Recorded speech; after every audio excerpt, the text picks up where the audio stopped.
Hey, what's up, guys? How's everybody doing? I hope everyone is okay. I'm still a little bit hungover. I feel like I have too much music coming through somewhere. It's very weird. But anyways, guys, welcome to the show. I'm trying to do a marketing strategy here. Let's see. Let me just drop the link. There's a few people who wanted to join me today to talk about some watches. I saw Anthony. He's giving away a Hublot. So I thought, man, that would be an interesting topic to see what's going on, what he's been up to. Also, ratings gold stuff. Let's see. Reen de la Pons says, great time for European community. That's really cool. Hey, Jonathan, how are you doing, my man? Hello, good evening from Germany. I'm doing good. How are you? I'm doing great. I'm trying to do a marketing stunt. What do you think about that? Okay, let's see what happens then. What is the marketing stunt about? Well, look, I thought I saw that the Timepiece Gentleman is giving away what's it called? A Hublot. Yeah. I think it's I mean, that's the only way to sell those watches, right? There's no way somebody can sell it. So the only way to sell it is to throw some kind of lottery. But I thought, hey, let's try to maybe he'll come on. I don't know. What do you think? I think you're approaching the thing from the from the wrong angle, if I may say. What do you I mean? think this is not about selling the Hublot. This is obviously just another stunt to raise some money. I mean, look, have you ever tried selling a Hublot? Nico Thank will tell God you it's not. impossible. I have taste. I'm not buying Hublots. Well, I think my thinking is that oh, wait a minute, somebody says, let's see here. Upvote, thank you so much. Why do we have so many people watching? What's going on? There's something weird happening. Dr. The golden Flickflack, meatball. upvote, thank you. The golden meatball has a good point, and I've said it before on Perth streams. When I started flying to the US, I was astounded by the Ferraris that were displayed in the airport lobbies. Yeah. And the Ferraris and Porsches were only tools for those raffles that those people have been doing and collecting $50 or $10 from random people who all hoped that they would win the Ferrari. And that's exactly what Timepiece Gentleman is trying to do. Well, let's ask him. Wait, Jesus, hello. How are you doing? Wristwatch Jesus. Oh, hey, man. Hey, and Anthony, hey, how are you doing? Are you okay? I'm doing good, man. How are y'all? Hey, Hello. we're doing just fine. Look at this. What? Wow. Incredible. Welcome to the show. How did you hear about this? I actually reached out to you. Hold on. Let me get my soft cock questions here. There we go. Just to have. I didn't prepare for anything. I'm just. I'm completely not ready. Actually, I saw your posting and decided, what the hell? I don't have any scams to brew up right now, so I think I can take a couple hours out of my day to. Oh, you're not. Oh, I'm sorry.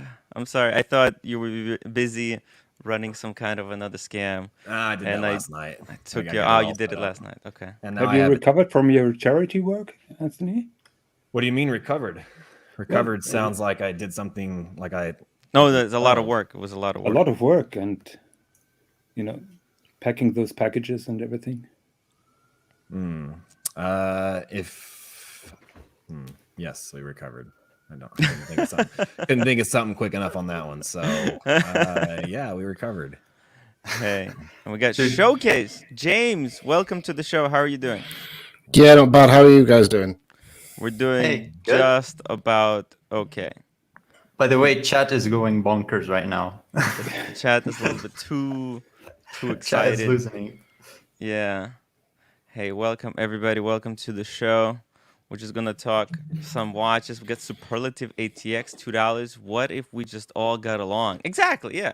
Let's all get along. Talk some watches. Let's talk about some the new releases. It's really there's nothing actually in watch community. There's really nothing to talk about. There's no new watches. I just heard that the Basel World will be coming back. Is that true? Oh, really? I've not heard that. Yes. I haven't heard that yet. Yes. And they don't know if they are gonna keep the name or something else, but they want to make a comeback. Yeah.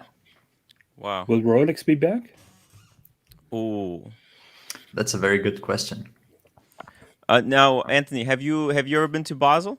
I've not been. No, I was obviously planning to go this past year, but Yeah. I got canceled. Damn. No, it seems like it'd be fun. And when I was actually starting up on Instagram and getting into the business, that was that was like an ultimate goal to get there and get, once I built up a name. I guess if when I'm in my early days, if I'd ever built up a name big enough, I always thought it would have been cool to be invited as one of the press or one of the influencers that gets special access to see all the crazy pieces. So I thought that'd be cool. It's changed a little bit. Yeah. Since me starting 3.5 years ago, though. So I don't know if I'd do it now. Huh. That's kind of every YouTuber, wristwatch YouTuber's dream, I guess, is to get these kind of special VIP access invites. This is gonna be tough. So, Anthony, I think if Basel ever happens with some major brands, this will be your place to visit. But it's always difficult to get real access to the good pieces, and it got more and more difficult for normal people who don't have shops.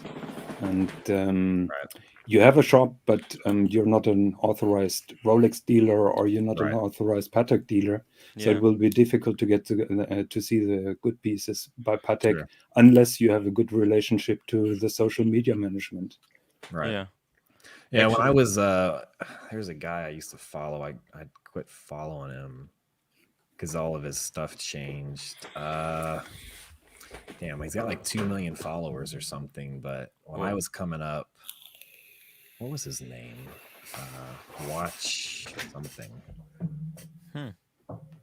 I'll find it. But there was one guy I used to follow, and he wasn't a dealer at all. He was just very, very good at marketing and very good at social media. And I think at the time when I started, he had like 1.2 million. It's the not Persian guy. He was talking about watches.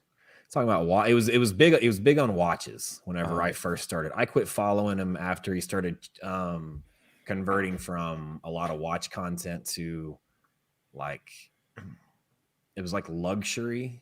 But it was different. It's right there on the tip of my tongue. I'll think of it. Okay, you think about it. Let me read these couple of super chats. Barsley, $2 says, "I'm TPG's biggest fan. This is amazing." Don't think that you only have the haters. There's people who love you. Bright Blue Comet, $5. I'm not a Hublot fan, but I think watch YouTube is out of step with the mainstream views on this. That'll be interesting actually to see. Plus the new big Djokovic deal. They'll be formidable. Actually, well, that's going to be interesting. That's going to be interesting because Nico's talking about hitting the streets with Hublot, trying to sell it for 200. See if anybody will take it. It's going to be easy. I think he's just talking about it. I wouldn't risk it because I wouldn't for 200. I think Nico's crazy enough to try it. I think he's crazy enough to do it. What's he doing? Fill me in. I'm not familiar with this. Yeah, Go on, Tim. No, you go. Yeah, so he's basically going to take a Hublot, hit the streets of Belfast, and try and sell the watch to just random passers-by for 200, whether it's pounds, whatever, just to see if people actually like the watch that much. A real one, though, correct? Yes. Correct. Yeah. So just pray he doesn't bump into a watch guy who actually knows what a Hublot is. Right. Oh yeah. I'd be surprised. I did this back before I started doing the day in the life videos. I walked around and I would ask strangers to guess the prices of watches.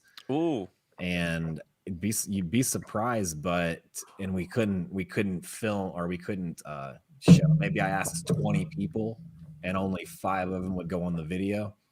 But you'd be surprised at how many people really are unfamiliar with watches out there, even with all today's mainstream media and social media and the boutiques everywhere that are empty. But people just, there's a large community out there that do not know anything about watches. It is kind of an echo chamber. People who are in the community, they're really in it. Oh, yeah. They're like really deep. But outside the bubble, people have no idea what's going on. No clue. Yeah. Anthony hired Vic, so he's cool in my book. Who can you tell us about Vic? Vic was actually so Marco actually hired him. Vic came from the car dealership, or from the car world, and he had been buying watches from Marco every 3, 4, 5, 6 months. He'd buy one, trade up, for actually a couple years. And I think Marco was telling me about a year ago, Vic made a comment to him. He's like, hey, if you ever want to, if you're ever looking for salespeople, this would be kind of fun to try out and see. And then, with our recent growth starting this early this January, it was just, it's like every other week or every month we were hiring another sales guy. And Vic's name popped up. He came in. He sat and talked with us. Marco was already on board with it. He just wanted me to talk to him and meet him. And we hire people not based on their credentials, but on a vibe. Honestly, it sounds absurd, but it's worked for us. And I trust all my guys. But he came in, he talked, I got a good vibe from him, and he's done really well. A lot of people, I've not had a complaint on Vic at all. So. Cool.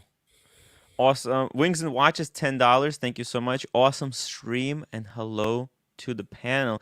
And by the way, just as we had your biggest fan, we also have your biggest hater, Sam, 2 pounds. Thank you so much. Which one?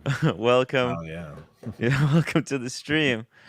Here we go. Oh, and we got the Racing R, $5. Anthony, do you regret pulling the blackout marketing stunt? No. Were there any positivity out of it?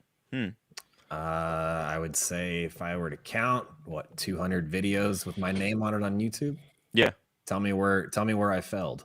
Nobody got screwed over, and we can argue this all day long. And no matter what, I'm never going to convince people, and I don't care anymore. The people that are not going to be convinced, they're never going to be convinced. Well, they're not customers of mine, so I could frankly care less. Every single one. I think there was maybe 2 of my customers that were already, I'm gonna say it. They're already douchebags in the first place, and they're fucking headaches anyway. Look, there's a lot of douchebags in the community. Those 2 people actually changed from being like a loyal supporter to a hater now. But for the most part, everyone, I've got hundreds and hundreds of text messages of support from the people that were actually doing business with us. And aside from that, do I think was it a success in my book? Yes. Was it the success I wanted? No. Right. It didn't get the outcome I was hoping for, but dude,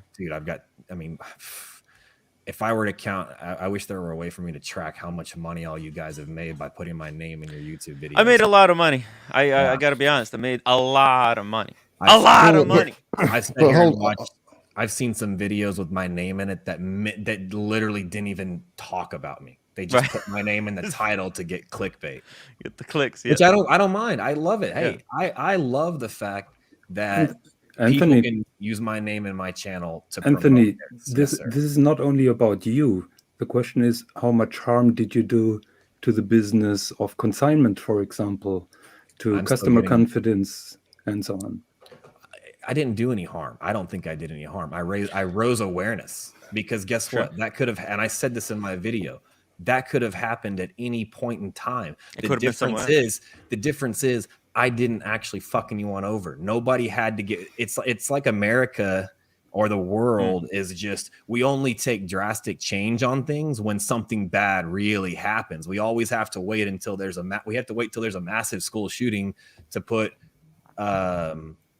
what are they called? Metal detectors or cops in a school. We have to wait till there's other bad shit that happens to take some action. So the fact that I rose a little bit of awareness and made it, you know what I think it did was, I think it made dealers realize just how important their relationships with their customers need to be. Because guess what? I still have a ton of watches on consignment. I still get calls every day for people wanting to consign stuff with me, because because the people that I've done business with, I've never screwed over. Yeah, I mean, any of this, it's impossible to quantify the damage or the good.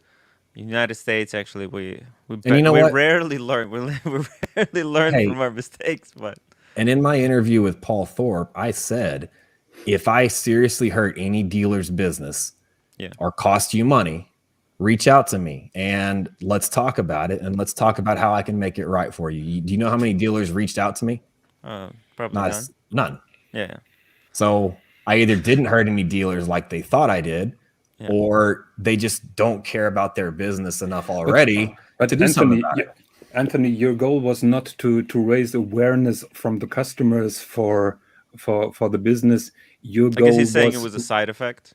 That was the side. The whole thing turned around. The simple, that article that came out is what changed it. Our simple goal really was, if it had gone exactly how I thought it was going to be, our challenge and our goal was to say, hey guys, take a day away from social media.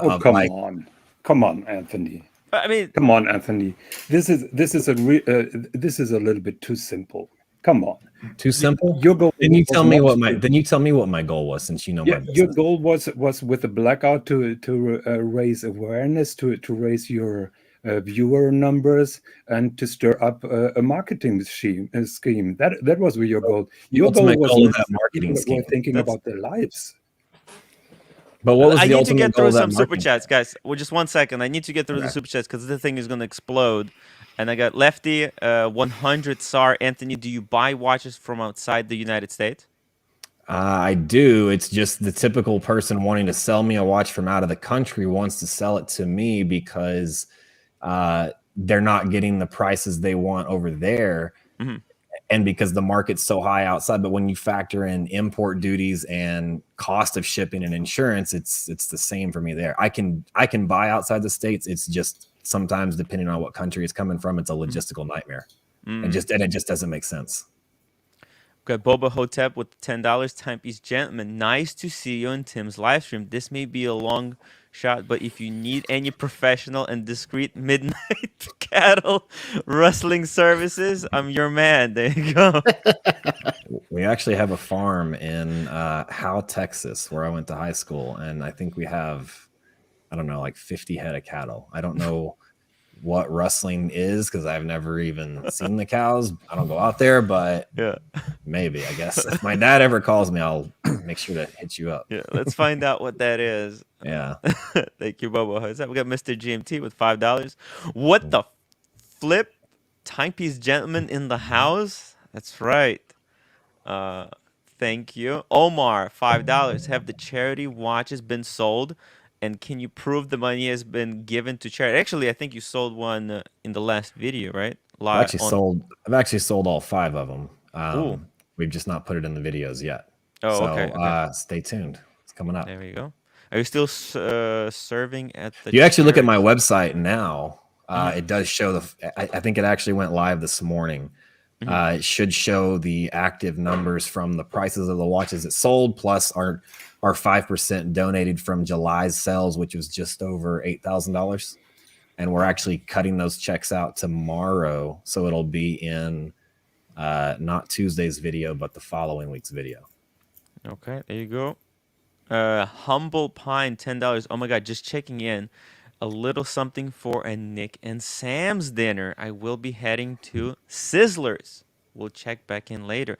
Humble Pine, thank you so much. Appreciate it. I would love to go to Nick and Sam's. Is it really that good? You guys go there? It's it's the food's amazing. It's a combination. It's not just the food though. It's not just the atmosphere. It's a combination of both. So if you want somewhere where you can go get a white tablecloth dinner, 5-star service, but also get kind of a scene, like a night scene, a networking opportunity. That's why I like that place. And then do they give any discounts to famous YouTubers? Like I've actually never asked for a discount. I pay full price every time. I don't. But I get treated. You know, I can call on a Saturday afternoon on Mother's Day or Valentine's Day and request a table for 10, and they'll make it happen. Ooh, very nice. Because So, Antti, I was just going to say, I know what you're saying. I know what you're saying before about just going back to it about the consignment thing. Yeah. Over here in the UK, there's a couple of dealers who I know quite well, and I was talking to him about putting a watch on consignment, and he actually said to me that he isn't into YouTube, he isn't into anything like this, and he actually said to me that the consignment work had dried up, and then he'd looked into it, and he actually had customers coming to him saying that there was a bit of a bad rep about consignment since what Timepiece Gentleman did. Okay. But you're saying you've not had any response like that from your end? We've not had. I mean, obviously yes, I've had a few people that were nervous about it and wanted us to walk them through the process of how consignment works, and I feel like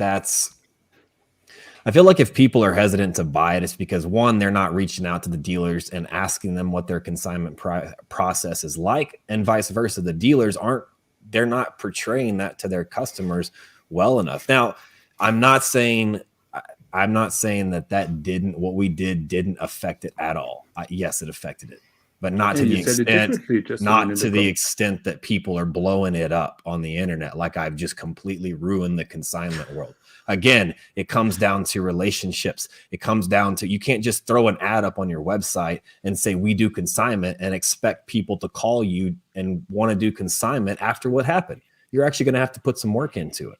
You're actually going to have to call your customers and get them on the phone, FaceTime them, send them a contract, put some legal paperwork behind it, have some reviews on Google of people talking about the consignment deal. It's tightening up the business. It's no longer you drop your watch off and hope it sells, and you don't really know who's doing what with it.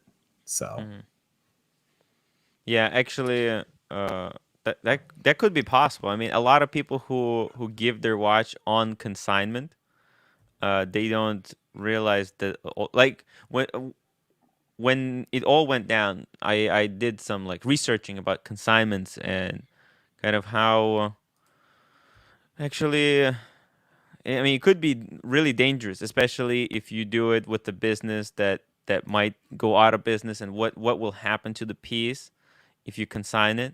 Like, if I were to consign it to some store and they go broke, then the company keeps the piece, they sell it, and you will get just a portion of your money. You're not gonna get your piece back, and it's a nightmare. It's very dangerous, I think.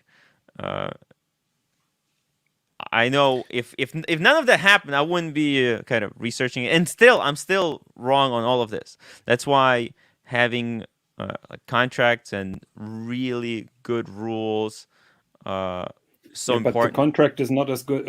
Is only as good as the partner that you have the contract with. Yes. Yeah.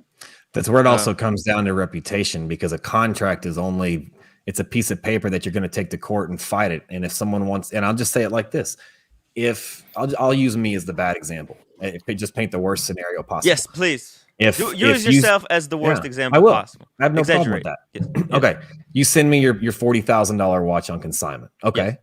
Yes. Well, we'll make it real practical for like most people to relate to. You send me your $10,000 watch on consignment. Okay. I got the speed. No, sorry. 116, 610. Yes. Oh, you're good. Pre-ceramic sub. Yeah. No, it's a ceramic sub. It's a ceramic. Is it? It's just a Oh, yeah. It's a okay. ceramic. It looks 40 mil. small 40 on the mil. video. Yeah, it okay. is.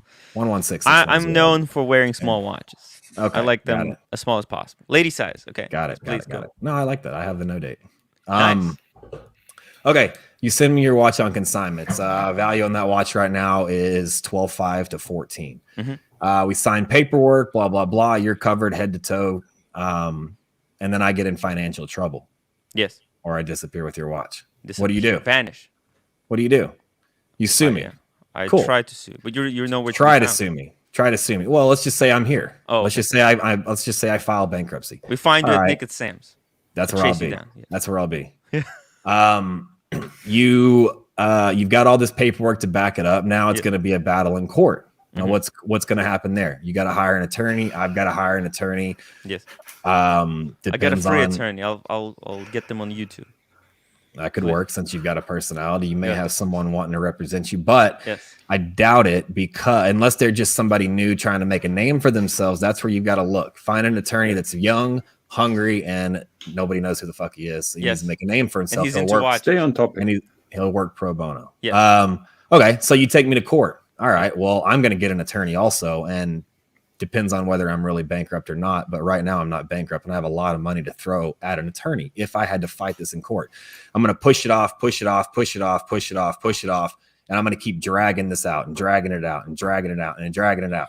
And eventually I'm probably just going to settle for pennies on the dollar for that, and it's going to have cost you more than that watch was even worth. Oh yeah. Unless you get more of your time and pro bono, but your time. What's your time worth?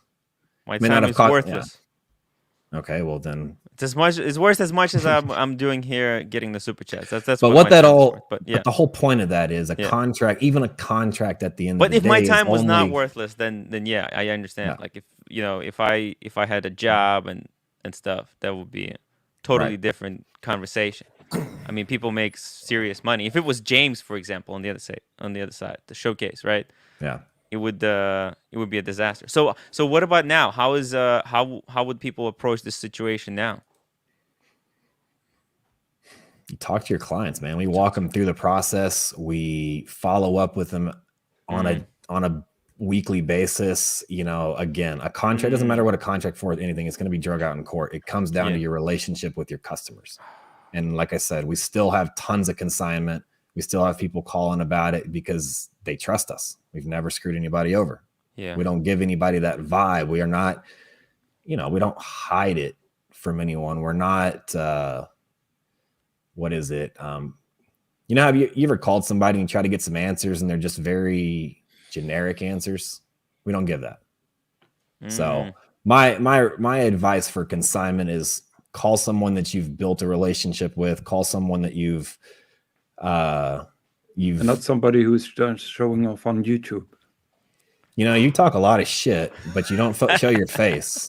Well, but you know what? Choice. But showing up on YouTube, me showing off on YouTube got you guys talking how many nights? Good. And it's built me what kind of business? My business went from $1 million a month in sales to $3 million a month in sales because of me showing off on YouTube. Did you do? About 10% on average, 10 to 12%.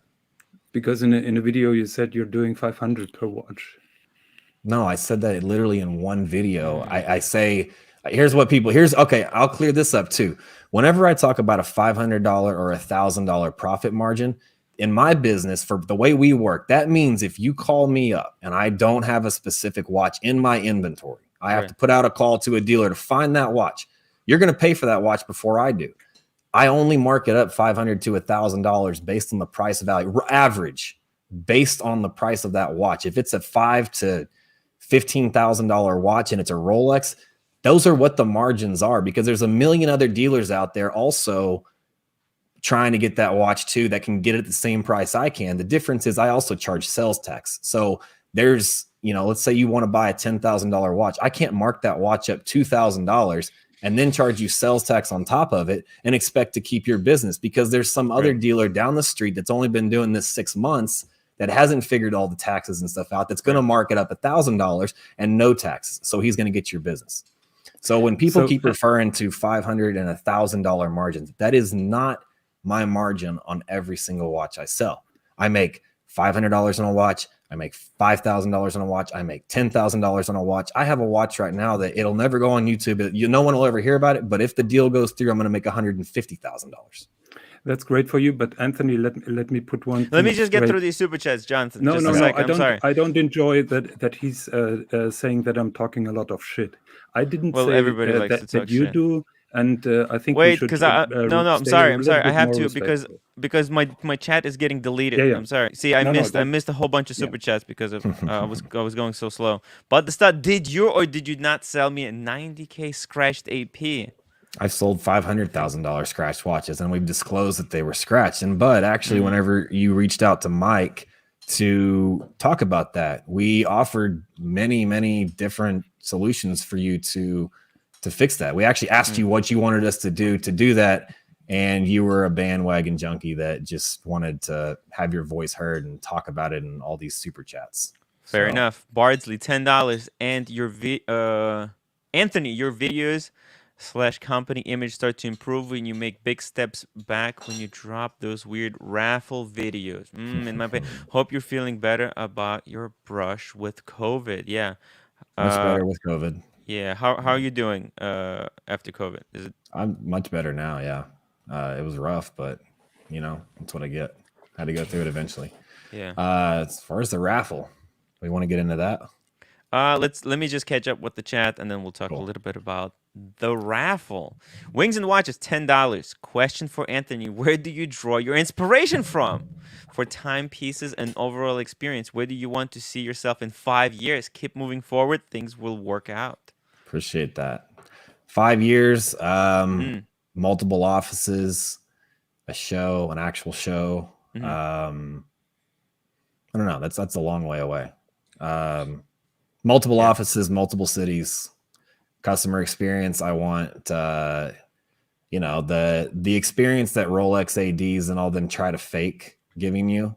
Yeah. When, I want to give my idea back when I was very, very, very young in this business was, if you think about your friend, imagine you're this eligible bachelor living in a penthouse, beautiful, beautiful. If you're Bruce Wayne, basically. You're going to go over. 2 Chainz? Do I get the 2 Chainz?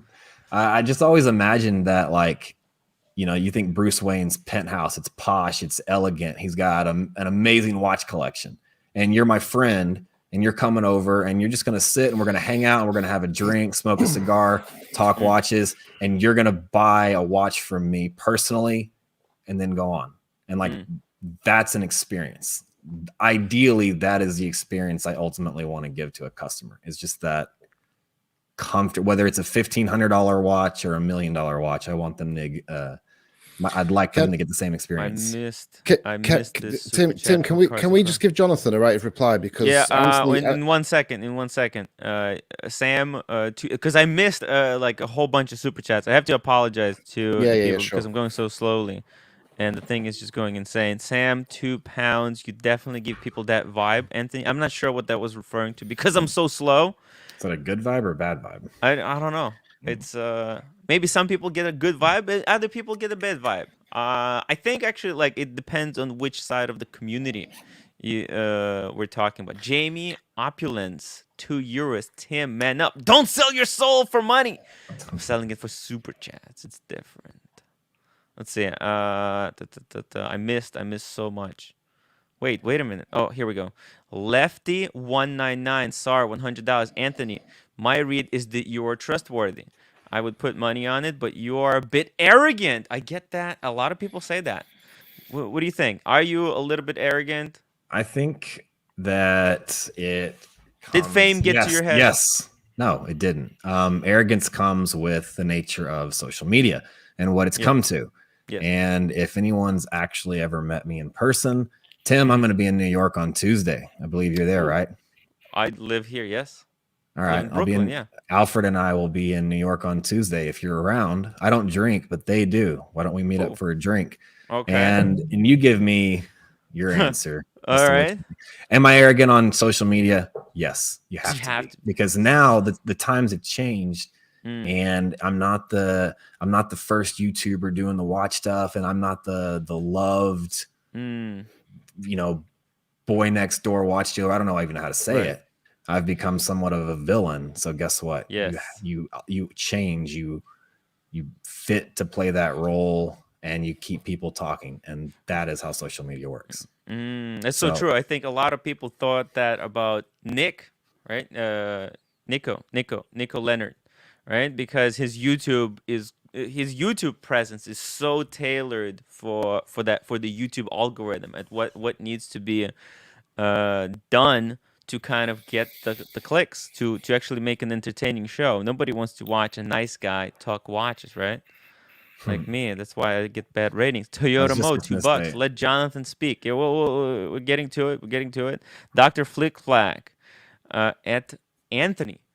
Good to see you here. Just admit your actions were wrong and didn't give the story a twist. Be humble about it. Not the moment to raffle a watch.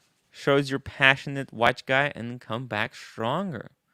I still don't understand what I did wrong. I have the right to shut my store down for a week, and I have all the right to shut all my social media down anytime I feel pleased without any warning. Yeah. That's true, Anthony. But I do think, I mean, I purposely didn't make videos about this. I purposely didn't comment on this. I kept out of any live streams about this because me and you have never met. I don't know you. It was none of my business what you did. But you have a big social media presence. You have a YouTube presence. Therefore, you have a responsibility like the rest of us. If I give somebody advice on my channel, I have a responsibility to make sure that advice is sound. You have a responsibility as a big YouTuber. You know, we're nothing. We're flies on a windscreen. You're a big player. You have a responsibility to your viewers. You have a responsibility to put the right message out there. And I think this is where the community has an issue. Is the fact if you'd come out and said, look, guys, I'm really, really sorry that I did this. I did this. It's my business. I can do what I want, but I did this. When I saw the shit hit the fan, I maybe should have, dropped a little note saying, hey guys, this is just a stunt, don't worry about it. Just calm down. We're going to be back in a couple of days. If you'd have done that, I think people would have understood. I think it went on so long. And then you come back onto YouTube, flash, and not showing any remorse for it. I think that's where people have an issue. And I think that's why Jonathan deserves a right reply for the comment to Jonathan. And I respect how people. Yeah, I had it. You had it there, and I just lost it. I did come back on flashy, yes, but I did apologize. I told people that the message didn't go the way we planned, and I apologized. And to this day, there still has not been one person come out and say I was harmed during the making of this blackout. Yet even my apology, no matter what I say or what I do, people won't get past the fact that I fucked up so bad, but no one can show where I'm a scam. It's just still that I have the label now of a scammer, a fraudster, all this, but where have I've not scammed anybody. But you just said the words I fucked up. So you've just said I fucked up, but then at the beginning of the stream you said you had no regrets. No, I said I fucked up hang on. I came out and I had an apology video where I said, look, I fucked up in the way it was the execution of it. The intentions going into it were not ill. The good intentions, but carried out badly. What were the intentions? Very bad execution because it changed. The intentions were to cause a little bit of a stir, get people talking, and then we were going to come out and promote charities. That was the intentions. We did not anticipate some article coming out 6 hours after we turned stuff off, saying all the stuff that it said. To be honest, I don't buy your charity thing. The rest of it, I buy. But that went totally badly. So here's one thing that I want to point out is that everyone says they don't buy my charity stuff. Everyone dug up my back opinion. Well, hang on. Yeah, absolutely. But everyone's I'm gonna have the same opinion. I have to intervene. Okay, go ahead. Do this. I want to say something. Because I'm people are gonna be really upset at me. We're gonna have a TimWrite scandal because I'm not reading the super chats. If you have lots of haters, maybe explore your parts in that. You can be both a good businessman and not easy to dislike. I disagree. I mean, success comes hate. Oh yeah. No matter how big I was getting hate before the blackout. You know, success brings hate, plain and simple. We got Toyota Mo, $5. Timepiece Gentleman, why do you need to prove their loyalty to you? Why do you say that's narcissistic? And my God, I can't read. Why do people need to prove their loyalty to you? Would say that's narcissistic. That's the impression I get after the apology video. Interesting. Because I'm a big YouTuber now. I have a big social media presence. It's very apparent based on the stuff I post on social media that I make a lot of money. I spend a lot of money. So guess what? With that comes a lot of people wanting to use you for both money and recognition. So when you get to a point in your life with success, your circle gets smaller. Yes. And if you were on my side of this, when all this stuff started coming out, people that I had, I said this in Paul's video, people I literally had lunch with the week before, I saw them commenting on Instagram accounts and chats of, oh, I thought this guy was a scammer the whole time. I've never trusted him. We were just at my fucking lunch table a week ago. So that's why I feel the need. That's why I feel the need that people need to prove their loyalty to me, because it gets to that point when you have some success in life. Yeah. People say I'm a scammer too, because because I take super chats, but I don't know anything about watches. I'm running a scam. It's who cares whether you know shit? Look, if you don't know shit about watches, that's you. Yeah. Don't say you're an expert in watches. I never said, but exactly. Here's the thing. But just open a chat and let people want to talk it. Like I never said I'm some kind of a guru or an expert on watches or anything. But people will just say, you know, like they'll put things out of context. It's just, you know, you can't, like, a lot of this stuff is impossible to prove. Well, you have the man in his watch book right there in your backdrop. Oh, I thought you were a watch expert too. I guess. I know everything. You know, I haven't read the whole. It's very boring. Actually, it's a boring book, but it's guys, I need to catch up. He's had it a week. Give me a second. He's had it a week. No. It's a different. It's just book. There for the look too. I had it on my last one too. It's a watch show. Charles Harris, $10. Anthony, update on the giveaway. How will you give people the heads up that is filled? And is there an estimate time for when the live stream revealing the winner will be? I believe this is on the Hublot. Okay, so I emptied my Venmo account when this started. Venmo account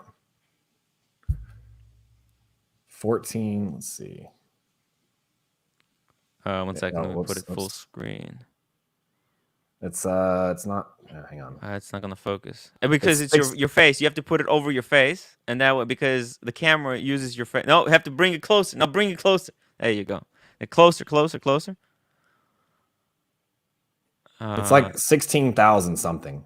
Okay, but anyway, look, there's that. I'll take a screenshot and I'll post it on YouTube. It's 16,468.09 in Venmo, and then Cash App. So this is 10 a piece per entry. 10 a piece per entry. There's 4,500 in Cash App. So let's add it up. What I say, 16,400 roughly plus 4,500. We're at 2,090 entries roughly. But that's just what I'm looking off the payments. Now I haven't gotten my marketing guy has the spreadsheets or the data from all the forms that were filled in. So that's given. There's 20,990 roughly that's been paid. We're going to go through and match that up with names, email addresses, phone numbers, and I was very clear. All that has to be completed to be correct. Yes. Do you want to answer some more questions or talk about that? Yeah, let me answer some questions because everything's getting deleted. Instagram, The Real Cards and Chrono, my man. Think people have to realize there's a bunch of shit going on in the world. Whatever people believe Timepiece Gentleman did is immaterial in the big scheme of things. Exactly. I mean, it's just there's a lot of things that are happening that are way more important than this. SBSB, $5. Anthony, let's talk horology. Ooh. Thank you, SBSB. What pieces do you personally like outside of the flashy Daytona and Patek's you show? What do you like to wear? Great question. So, given the nature of my business, my personal watch collection has transformed into the hype pieces, as you guys know. Yes. wearing stuff like this, I do love this watch. This is good for business. Let's see it. Holy shit. Factory. And it's not a consignment piece. Fuck. Bought this from my mentor. Now, so total flex. I was actually, of course, it's my business. I was actually talking to Marco and a couple guys last night that I have this tower in the other room over here that's empty. Actually, I've got a couple watches in it. This is my business card. If I'm out there selling myself to a customer to try and buy a watch, the first thing they do is look at my watch, and they want my watch has to be better than theirs in a sense to get this instant trust. And the hype pieces are what sell. At the end of the day, my business is about making money. Hype pieces sell fast, and that's it. There's a lot of watches I love out there. Breitling was my first. I'm always going to have a soft spot for Breitling. Any way you can get that watch back? The new one with it, man. If I'm gonna I've got a box of stuff in my closet. I keep all my journals, all my notebooks. Somewhere in there, I hope that I wrote down who I sold that watch to, because if I can find my first one ever, I would buy it back for whatever price they want. It'd be kind of cool. There's a list of Panerais that I like. I had a 277 at one point. I had a Panerai 1020. It was a 46 millimeter rose gold blue dial. Loved that watch. It just didn't make sense to keep, $20,000 at the time tied up in a gold Panerai. Yeah. There's a lot of watches I love. I'm actually going to go back now, and once a month, I'm going to go back and buy some of those pieces. There's a Tag Heuer that I love. There's actually a Hublot that I like. I'm going to, because I do really, there's a lot of watches I actually like out there, and I want to go back, and there were not milestones, but as the my first watch deal was with it was a Tag Heuer caliber 16 with an it had like the open or the split dial where you could see the date on one side and something on the other. It was like a $1,300 watch, and I loved that one. It was my first one. I want to go back and buy that to commemorate my first actual deal. There was a deal where I bought a Vacheron 11. I'd have to look back, but I bought a Vacheron, and that was the first $10,000 watch I ever bought. There was when I was in high school, a Hublot Big Bang was like the cool watch on the rubber racing strap. So I actually want to go back and buy all these pieces that kind of commemorated milestones in my journey in this business. That'd be cool. That would be really cool. Let me get through more of these chats. Neil B. Lorenzana, CPA. You Very either smart die guy. a hero or you live long enough to see yourself become a villain. Noel, very smart guy, by the way. I watched his video on his assessment of our business. Oh, and based on, he was the first video that I actually appreciated with advice based on what he saw on YouTube. I reached out to him actually and then got sidetracked, but that's a very smart guy, actually. sorry about the distraction. CM Wong, $3. Tim doesn't read super chats. Nothing new. There you go. I'm becoming a villain as we speak. Can you distract me more? I don't have. No, I spent all the money yesterday. How do you Mark Winter, £5. Every time Jonathan tries to speak, someone cuts him off. Let the man speak. Okay, I'm gonna try to. Let me get through the chatter box. Because I'm getting blamed from every side. I don't have the cash. I don't have the DC and LV, $5. None of us are perfect. Kudos to the Timepiece Gentleman for coming on. Starting and growing a business is a task that most aren't willing to take on. Definitely. I mean, how difficult it is to run a business. I think, Anthony, you were kind of lucky at the time that you got into the watch business. If somebody was trying to get into, to do the same kind of thing that you're doing, would you recommend, or would you just say that there's something, do something else? What do you think? I would recommend it if you can. I've had tons of people ask me and say they want to get in the business. I recommend it if watches are something you can work with and think about all day long, and you could go try to, you could take $10,000. You're only $10,000. And go buy a watch. You don't know when this watch is going to sell. You don't know if you're going to make a profit. You don't know if you're going to take a loss. It may take 3 days to sell. It may take 3 months, but you're going to enjoy wearing it, and you're okay with either outcome. You may even lose that watch and you lose all your 10 grand. If you're not okay with that, then this is not for you. This business isn't for you, because I'm not successful. A lot of people want to get in this business because they think you just make a shitload of money. And it was a long time and a lot of setbacks before I made real money. But I'm successful in this because I can do this business 14, 15, 16 hours a day, and it doesn't feel like work to me. Cool. Alex Watchaholic, 2 pounds. This is a trick question. Do you know what a Valjoux 7750 is? It's a basic Valjoux movement. Wait, what is it? Is it 3-hander? Is it chronograph? Or I don't know that. Is it the tourbillon? I don't know that, actually. Yeah, I didn't know. And I've never claimed to be a watch expert. I've learned a lot as I go, and I've learned enough to get through. I know a lot, but I don't know near what true watch connoisseurs know. To be honest, I think you don't sell those kind of pieces. But it is the watch that was the movement that was in your Breitling. Oh yeah, okay. No. I was going to say, hold on. Yeah, it will have been across Anthony's table before. I mean, the only reason I know that movement is because it was in the Rolex Cosmograph from On Her Majesty's Secret Service. Ooh. It was actually in that Rolex, which predates the Daytona. Really? But that is not the 7750. What was the watch that was common in? That is the 23.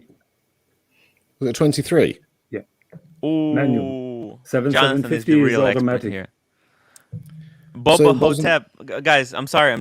Just give me 2 minutes. Boba Hotep, $5. Timepiece Gentleman. What Rolex watch is a sleeper right now that will be sought after in a few years, in your opinion?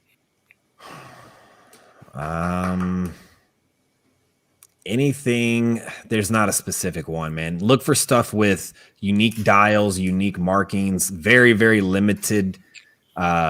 This is very generic, but very limited quantities if they have that, but uniqueness. Because, you know which one I think would be cool, and I sold it. I shouldn't have. Would be the James Cameron 116660 on the skinny bracelet.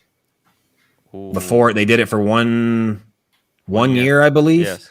And the head of the James Cameron was too big. The case of it was too big to match the bracelet, so they updated the bracelet, redid the clasp. That one would be one. Any of these, my guess is that it would work, but Rolex released this surplus of GMTs in 2019 after discontinuing the GMT Master 2s, and they reissued them with the new style green cards in 2020. That supposedly, I don't know, but supposedly there was only 350 of these released, and it was a mixture of 116710 Batmans, 116710 steel of the LN stainless steel GMT, and the two-tone GMT. So there's a bunch of those floating around out there. Those would be some, but look at stuff with. There's a set of Daytonas out there. I think they call them the beach Daytonas. They're crazy looking colors. Those aren't really sleepers. Those are already kind of popular. But if you look at stuff, if you think about stuff that's ugly nowadays, just start thinking ugly. If it's ugly and not a hit for a first year or two, that's something that down the road, because people don't cherish them right now, they don't take care of them, they don't stock them and put them away, or they change stuff on them. Those are the watches that become desirable down the road. I mean, i.e. the Daytona. It was not a hit in '88 when the Zenith was released. Think of what's going to be the next Daytona in a couple of years. Bright Blue Comet, $2. Anthony, do you worry about too much net worth in watches? I think that's a weird question, but I'm not in this business for the money, which is why I'm in it for the fun, the passion, the people I meet. But that's also why I have more than, and this is a flex and me bragging, but I've worked hard for it. This is why I have more than $1 million tied up in my personal watch collection and not my business. So I'm not sure how that question was supposed to go, but yeah, it's very complex. I wouldn't blame you for being confused. I'm just confused as you are. Okay, bye. Sorry, but Bye, wife. Bye, wife. Yeah. Yep. I'm not sure what you said, but open the door. Gotcha. Okay, I'm losing a lot of super chats. REG $5 Timepiece Gentleman. I give you respect. It doesn't matter if you fall. It's how you pick yourself back up. I wish you good health to you and your family. Yes. Thank you. REG has been always a voice of reason in this madness, in this YouTube madness showcase. Thank you. £1.79 for Tim's wife slap for disrespect on the live show. What? She's kind of. I'm doing a show. What is she doing? Walking behind me like it's nothing. If I said that to my wife, I'd be pummeled into the ground. Hey, so that last one where Yo, that last question where Lefty 1999. Yeah, I'm gonna bring it up. I already looked at it. Oh, you looked at it? It's it's the white gold meteorite Daytona on Oyster Flex. But these haven't actually hit the market. None have been for sale. A lot of customers have seen the empty cases or like the factory cases, but without the movements in them. But from what I've seen and in all the chats, I've not actually seen a physical piece for sale.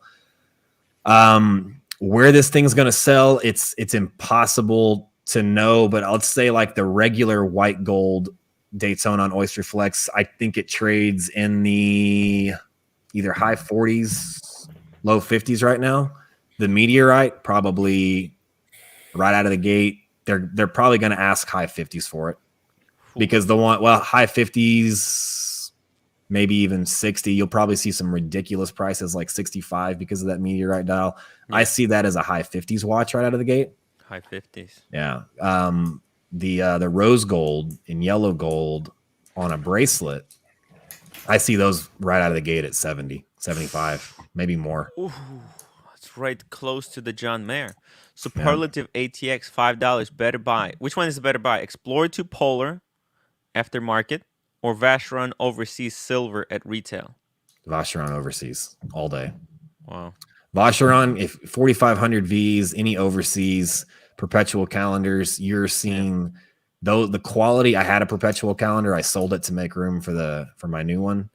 The craftsmanship, the story behind it. You're going to see Vacheron over the next year really, really step up. Perpetual calendar is already, the rose gold blue dial is already trading at 150, 160. Yeah. You're going to see that 170 by Christmas. If and when they discontinue it, easily double to 2.5 times retail. No, this is the news that I didn't want to hear because I'm a huge proponent of the Explorer 2, the white dial. I think because it is, like you said, pieces that people don't like and something weird about it. The problem is they ruined it. They ruined it with the new one, with the remake. Yeah. Why do you think they ruined it? Because it just, the idea of having a watch out there on the market for 10, 11 years and people that bought that thing early, it's like the Batman.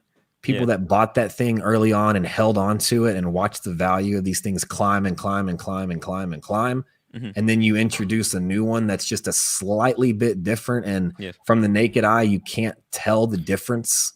If you're not an expert, right? And even some experts, you're sitting across the table from someone can't tell the difference in those watches.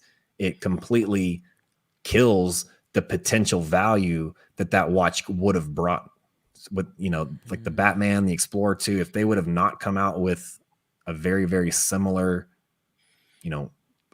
version of it or remake, whatever you want to call it. Yeah. The long-term value of that would have been big, but much, much bigger than it's going to be now. But that's looking at it from a financial perspective. Obviously, in terms of the watch itself. I mean, I own the GMT Batman, and I like owning the Mark I GMT Batman. It was the first one. It was the first time Rolex put two colors on one piece of ceramic, so on and so forth. So I like owning the Mark I. I would own the Mark II. Well, skip the Jubilee. Go to the Mark II Batman. I would like that for the fact that it's got the new movement. It's got a few updates in it. I appreciate it for that reason. From a financial perspective, I think if people are in this from a financial perspective, I don't think they should be in the hobby. I get it from your perspective. You're a dealer. You have to look at it with a dollar and cents mindset. Yeah. But I think if people are watching this and they're looking at the watches from a financial perspective, I don't think they should be in the hobby. Jamie Opulence, €5. Tim, you are being disrespectful to Jonathan. Jonathan, you're welcome for all the disrespect. You're not. You don't have to apologize. The importance of super chats. Yeah. It's all about the money, man. I'm sorry. It's not personal. No. No, I love Jonathan. I love Jonathan. He's the yin to my yang. Hey, yeah. Can I let me just get a few more. I'm sorry. Oh yeah, you want Anthony? Anthony, yes. Oh, let me read. Well, actually, I wanted to. I haven't. This is the first time I've joined y'all's stuff, and it's actually I've watched a couple here and there, but I'm not really familiar with the other gentleman in the the wristwatch chat. Jesus. He's a 15 seconds. Who you are? What's your thing? Oh, so about me? Yes.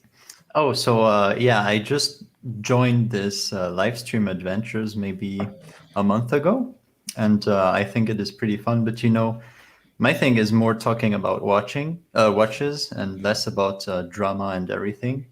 So, I don't have many comments to make about all your business and everything.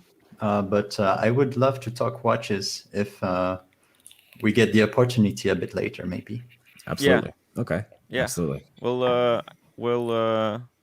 and when this thing cools down a little bit, we'll talk about it. It's just the first hour is a little bit too hot. LDA cents, $5. LOL. No man should tell another man what his intentions were when they're not even in their shoes. Timepiece Gentleman, keep it up. Tim, love the content. Thank you so much for your generous donation.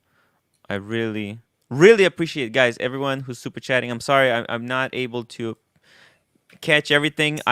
Somebody said I should turn on like a slow mode in the chat, and I couldn't find it. AC Morgan, oh my God, you guys are making my day. I actually have tears from the love. Feels good. AC, thank you for becoming a member.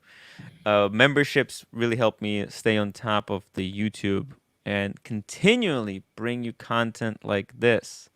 Bright Blue comment, $2. Will Cokes be highly sought after in the future? Yes. Will they be? Of course they will. They're a GMT. It's a colored bezel, but will they be more sought after than the Pepsi? Ooh. I don't know, but it's hard to say.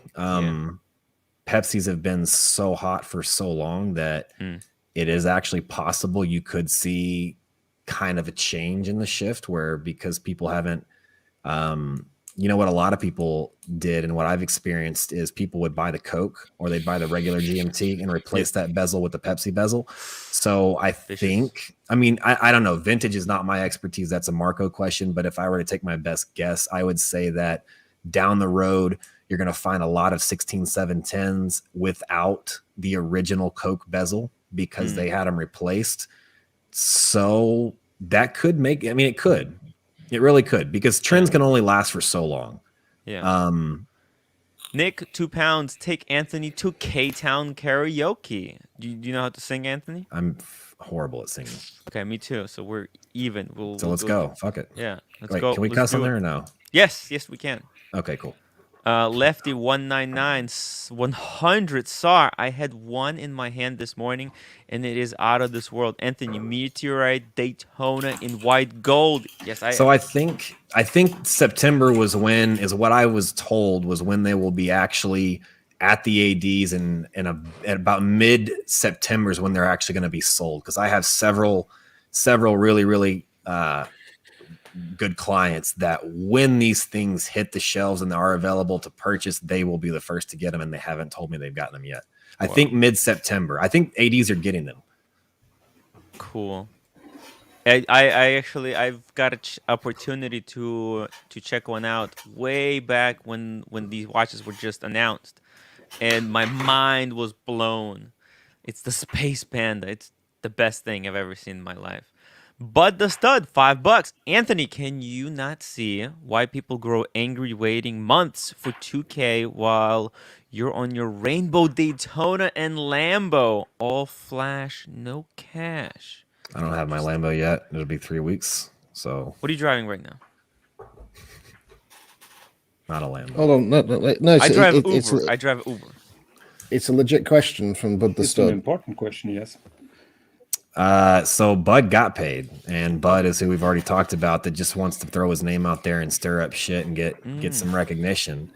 You know, Anthony, Again, but how does Bud? I don't know like this kind of. So Bud got his attitude. refund? Bud got his refund. Oh, of course he did. He had his refund months ago. Is there how many Why people are there still waiting for the refund? For those who want the refund.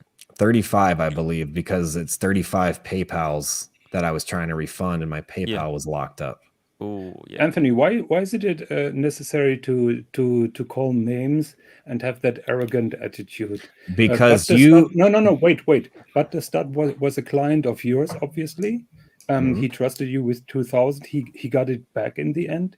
Is there any reason why you're not respectful against him? Yes, he's there still is. a client. No, he's not a client. He's not. I will never do business with him again because of the amount of Reddit posts, YouTube posts, forum posts that I've seen with Bud the Stud's name on them, and the continuous shit talking on my YouTube channel. He's been paid back. He was offered a solution to a scratch on his watch, which was there when he received the watch, which was described there. It was described as an as-is pre-owned sell. Blah. You don't have to go into the details. Yeah. Is there anything, Bud? Is there anything that I can do to help calm this whole situation down? Because see, I only get an attitude when people continuously attack me for something so minute like this. You've been paid back. Why are you still fucking talking about it? We tried to offer you a solution to your watch to get it fixed. Why are you still crying about it? Why are you still in chats talking about my name and trying to organize? Because it happened. And you got recouped. He's no longer part of the problem, but he still wants to seem like part of the problem. To get your name out there. It's the same reason people are putting my name in their videos. It's to get views. I did that. I put your name to get your name on. Yeah. So do what? You're out there to get your name famous. But I'm not okay. But I'm not. It's the different scenario. This is my business. Bud is going out there continually asking questions about a problem that he's no longer part of. That is just someone seeking to get negative attention. To raise negative attention. He's butthurt. He's butthurt. Whatever. I don't care. He says that the people pay me back my 2K showed the proof. You show me the proof where I haven't paid it back, Bud. I have it in my I don't know, it's Venmo or PayPal. Mike took care of it. Okay. Next question. Okay. Next question. Bright Blue Comet, $5, but the OG Batman is still going up.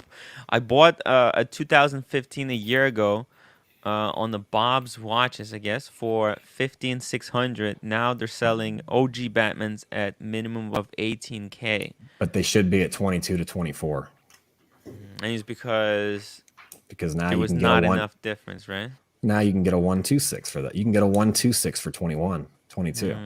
I'm saying it, when I was talking about that is if they hadn't introduced the new one, if your only option for the Oyster was still the 116, you would see, I think prices on that watch now, given today's market, it would be a $24,000 watch, brand new. Tango Bongo, $2. Anthony, do you accept the Pontiff as your Lord and Savior? It's too funny. AC Morgan, $5. Tim, read my super chat, or else I'll take your shirt off. Oh wait, or else. You take your shirt off. No, I read it. There you go. I get to keep mine. Because that would be poisonous. Let's see here. It seems. But the Stud, you're a liar. I don't need my name. I mean, to be fair, we don't know why Bud the Stud is doing it. We can just only assume, right? I don't know. It doesn't have a YouTube channel, so. So Tim, what I'd say is this: we've given it sort of an hour and 10 minutes of Anthony getting a sort of a bit of a roasting. Yes. If it's going to continue, with it's like I Let's said talk all some along. watches. Let's talk some watches, right? It's like I've said all along. Anthony's over in Dallas. I'm over here in the Yeah. UK. I don't know Anthony. He doesn't know me. It's none of my business how he runs his business. I've said my opinion on it. If we're talking watches, I'll stay on. If we're going to keep on with the sort of the drama, I'll log off and let you guys. No. Let's talk watches. I'm fine with that. James, you have a question? James, let's talk watches. Actually, somebody was asking like what would be like. Yes. I was going to say, I'm curious, Anthony. I'm an Omega fan. I'm an Omega fanboy. So okay. I own a few Rolex, but primarily my keenness is on Omega. Do you do much trading with the Omegas? There's a Speedmaster. Is that Ed White? Oh, you remember how I was talking about the? I actually want to get back into buying some watches that meant something to me at one point. Yeah. Yep. This is the only watch I have sitting here on my desk. The presentation, Omega. First off, we'll get to the watch. The presentation of Omega, their boxes, everything. It's, in my opinion, it's one of the best out there for the price point of the watch. Their presentation is amazing. Yep. And then what I have here is the last version of the Sapphire Sandwich right before they discontinued it and went to the Hexalite crystal. Yep. This came into my store, fully stickered, bought, and I bought it for, I don't know, $5,100, $52. Wow. But James Bond, I love James Bond. I love space. I actually liked Omegas a lot when I was a kid, and I just, this is a cool watch. The presentation's badass. I actually also have the Apollo 11 yellow gold. Oh, there we go. Have you come across one of these ones yet? The Ed White? I have not. No, not in person. The 321. These are beautiful. Yeah, that looks beautiful. And it's got the sapphire case back with the 321 inside. So nice. Beautiful watch. Nice. But the Speedmaster is if somebody's just going to have one Omega, right, then the Speedmaster is without doubt the way to go. Any Speedmaster, any whether it's the 321, the 1861, the 1863, the 3821, whichever one they go for, they're all beautiful watches. Yes, and I completely agree with you. The presentation, Rolex, in my opinion, are quite lazy at the way they present their watches. I think Omega, even Omega's standard wooden box, are just they're fantastic quality. Have you seen the special edition Apollo 11 50th anniversary? Is it? Yes, yes. Have you seen the white box and everything that one comes in? And it comes on the little lunar lander. Yes, that is an experience. Yeah. Where Omega did it right is, if you think about opening an Apple product, it's more fun to open it than it is to actually get the watch almost. Yeah, Omega's recreating that, and I give them huge kudos to that, because just the experience of opening one of those watches, or even just this Speedmaster, is quite impressive. Yep. What Omega have done, which is a little bit on the lazy side, is with the 1861 and the 18. So you've got the 1863 there, which is the sapphire caseback. So the watch box for that watch that you've got there is the same, identical in every way, as the 321. So what Omega have done is they've given the 321 the old box, and the new box for the 3861 is actually what Omega are now using as a service box for their watches. So Omega have actually gone a little bit lazy on the packaging. I hope it doesn't continue, because I absolutely adore Omega. I have never been a huge fan of packaging, because if you have a big collection, like 8 pieces, the bigger the box, like I don't have where to put stuff. You can see my shelves; it's just garbage all over the place. There's nowhere to put stuff. But I can appreciate the effort that Omega puts into the presentation, because it really, it makes you feel like you're getting more value out of it, rather than I just generic box that Rolex gives, for example? I hear a lot of people say it's not the box that matters, it's the watch, which Sure. I agree with. However, when you go buy a brand new car and you go buy your brand new car, they will have it prepped. They will have it in some way. It'll be displayed, whether it be inside, whether it be somewhere. If they might have a ribbon across it, they might have a bunch of flowers in it. You might get a bottle of champagne. It's all presentation. It's all about kissing your ass a little bit. It's all about giving you that. It's all about giving you that experience. Well, it adds to it. Yeah. Amiga know when you open one of their watches, you've just spent £4,000, £5,000, £10,000, 15, whatever. When you open the lid of that box, it has to be an experience because you've paid multiple thousands on something that goes on your wrist, which I don't care if you're rich or who you are. Thousands upon thousands on your wrist is it's a lot of money, no matter who you are. And I think Amiga get it. Rolex, I think, have become a little bit lazy. Rolex of old, go back into the 70s and 80s. Rolex used to put inside packaging, and they used to put in leaflets to booklets to show you what their watch does. And if you bought a Rolex Explorer, they put you in the mindset of an explorer because they'd have cave divers and people like that. Inside the booklet, they would make you realize that the watch that you just bought is a professional piece of kit. Now they all just come as a generic green box. And let's be fair, they're a crap box. It's not like they're a nice box. They're a very shit box. It all comes down to experience. That's like I said, Apple's the best company to use when you talk about that. Like I said, no matter what Apple product it is, it's exciting to open that box whenever you're spending several $1,000s on a watch. And for a lot of people, getting to that, it's the first. Maybe they had $1,000 watch. Me, I had when I was 22, I had about 40 watches. So my watch collection, my watch passion goes way back. I had about 40 watches, but the value of them were anywhere from 150 to 700. I think I had one Sport Movado GMT, and it was like an $1,100 watch, and that was my big boy. I'm walking down the hall with it sticking out, so everybody knew about it. But then when you finally get to that point where you're spending $4,000, $5,000, $6,000, $7,000 on a watch, if it's one of these, you feel like you're spending 10 grand. You feel like you're spending 20 grand because of that presentation. Yeah, I agree. Yeah. I would say it is as important as we always talk about the AD buying experience. It's like, the whole experience of going to the AD, have the guy present the watch. And it is part of the presentation. I would say it is very important. Yeah. I mean, Anthony, you sell watches for a living. You have guys, coming into your store and spending, a few thousand, hundreds of thousands, whatever.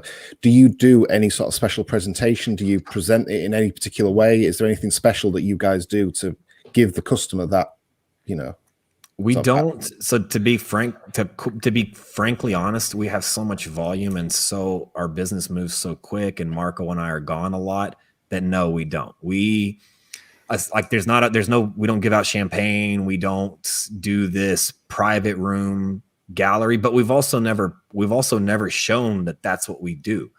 If you watch our YouTube videos, we're in a 300 square foot store. Before that, we were in a tiny little WeWork office. Before that, we were working out of my apartment on my dining room table. I would say back when we were doing the dining room table thing, it was a little more of that experience because I had a nice apartment, very clean, and it was one client at a time. That would have been the most personal experience we did. Now it is almost like a drive-through for watches.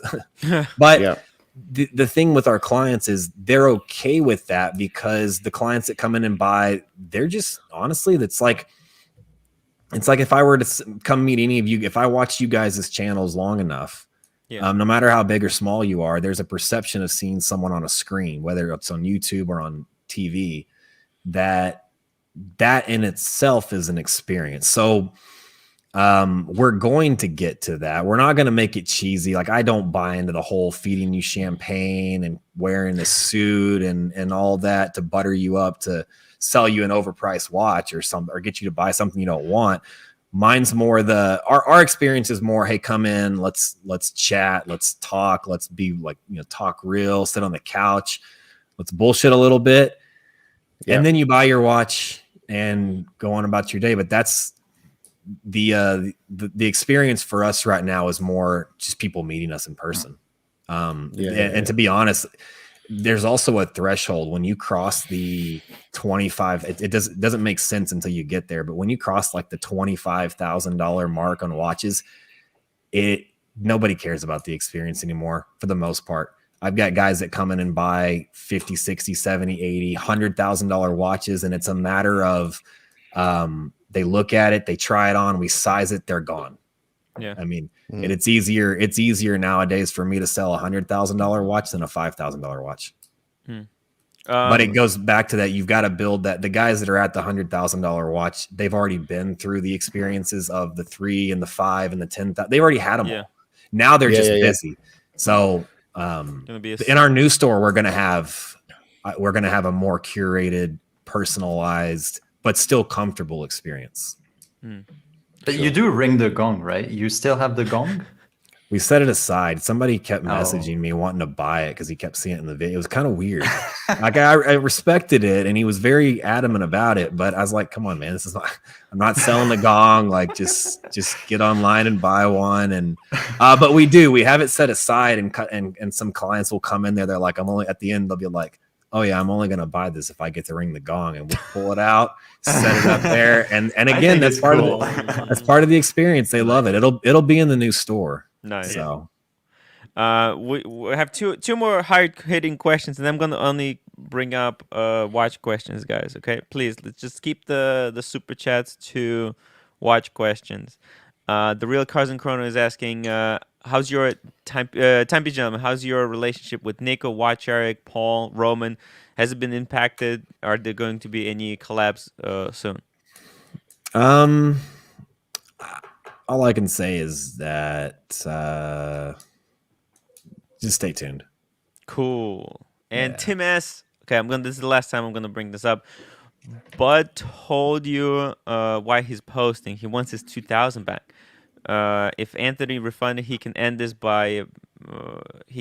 and make Bud look like a fool by showing the proof. All right. Yeah. Hey, Mike, can you send me proof of where we paid Bud back? Thank you. I mean, do you really want to dox Bud on air, or if he's gonna keep doing this to me on the air, why not? I mean, you're challenging me. Okay. No, I mean, you can send it privately. Hold on, he just messaged me. I don't do anything privately. Oh, okay. So in the meantime, I would have a few questions, if it's okay. Yeah, absolutely. Coming back to watches. So very recently, you bought that Rainbow Daytona. Yes, sir. So actually, was that a goal for you, or did you do it because you had the opportunity? It was kind of half and half. So I've always wanted a diamond watch, but I won't wear an aftermarket one. I always wanted a full factory, and I thought I sold a couple rainbows, and I had the chance to broker a couple early in my career. Back then, I thought, there'd be nothing. It's a different watch. The rainbow bezel's confusing, and it takes a very confident person to wear that watch. And I was like, that fits my personality 100%. I love it. But the idea of buying that thing back when it was $250,000, just the basic rainbow, and then this one was $350,000, $360,000. The thought process of when I'm working with the $30,000, like my whole inventory was $30,000. The idea of ever owning that was so far off. It was like, yes, I would love to be in a position one day to own that. I just don't know if it'll ever happen. And then, I started making a little bit more money, and the opportunity got closer. And that has it's been on my list of watches that one day I want to own, but it's also been, as I get closer to being able to afford it, the price keeps going up. So, it just got to a point. And then we've seen what the watch market's done this last 6-8 months. It's just exploded. And this watch it's over $700,000 now. The thought of, I'm not going to spend $700,000 on a watch that's at the top of the market that I don't think has much. Well, let me rephrase it. So back when earlier this year, the watch was at like $500, $550. Even that still, if you think about spending $500,000 on a watch, my thought process is I still want it and I still think it's worth it, but there are a lot of other Grail pieces that I'd like to obtain first before I get that. So I'd say the best way to answer that question is if I had paid market price for this watch, I wouldn't own it right now. There's other pieces I would have bought first. But I didn't pay market price. I paid well below it from a very, very good friend of mine that I made a deal. I told him I wouldn't sell it for 2 years at least. I would enjoy the watch. It would get a good home and I would get it at a significant discount. So it's like the opportunity presented itself to where it made sense. I paid $450,000 for this watch. If anyone wants to know.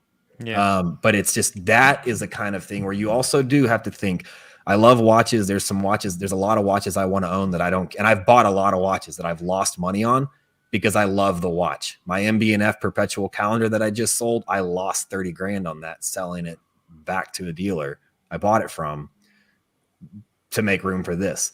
And I don't care. I enjoyed wearing it. But at the end of the day, as your collection gets bigger, there is a pride in knowing that I can take money from my investments or my savings account and I can put them into a piece that I can wear.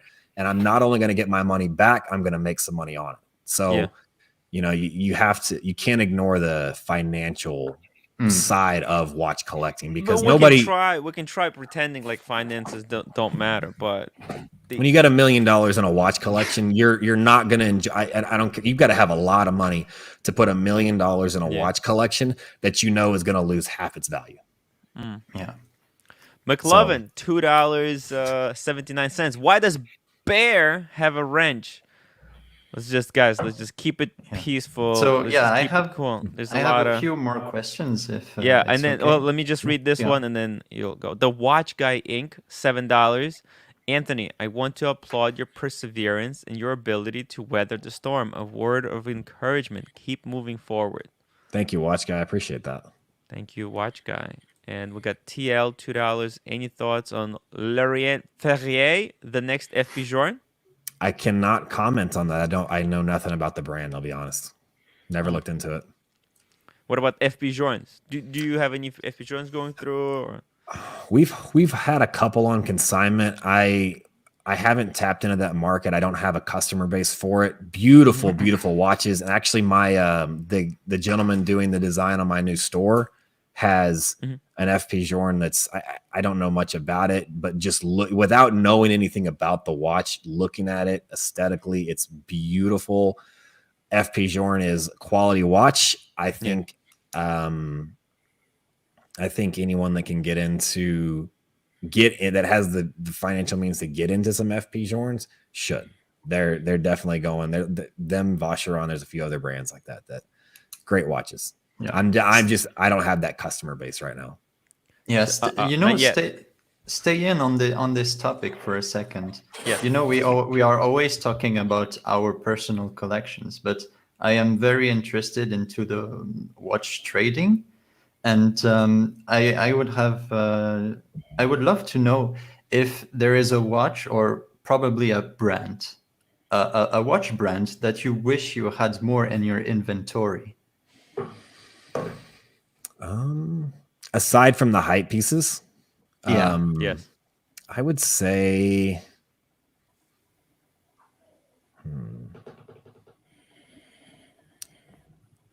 Longue.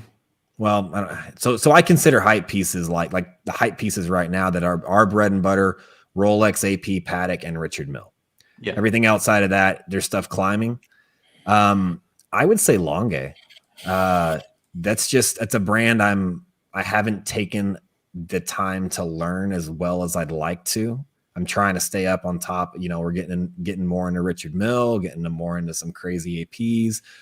So I spent a lot of my time reading about those, but Longue is a watch that my investor actually has a couple of them, and they're just fascinating. That's a brand I wish, again, I just don't have the clientele for it yet.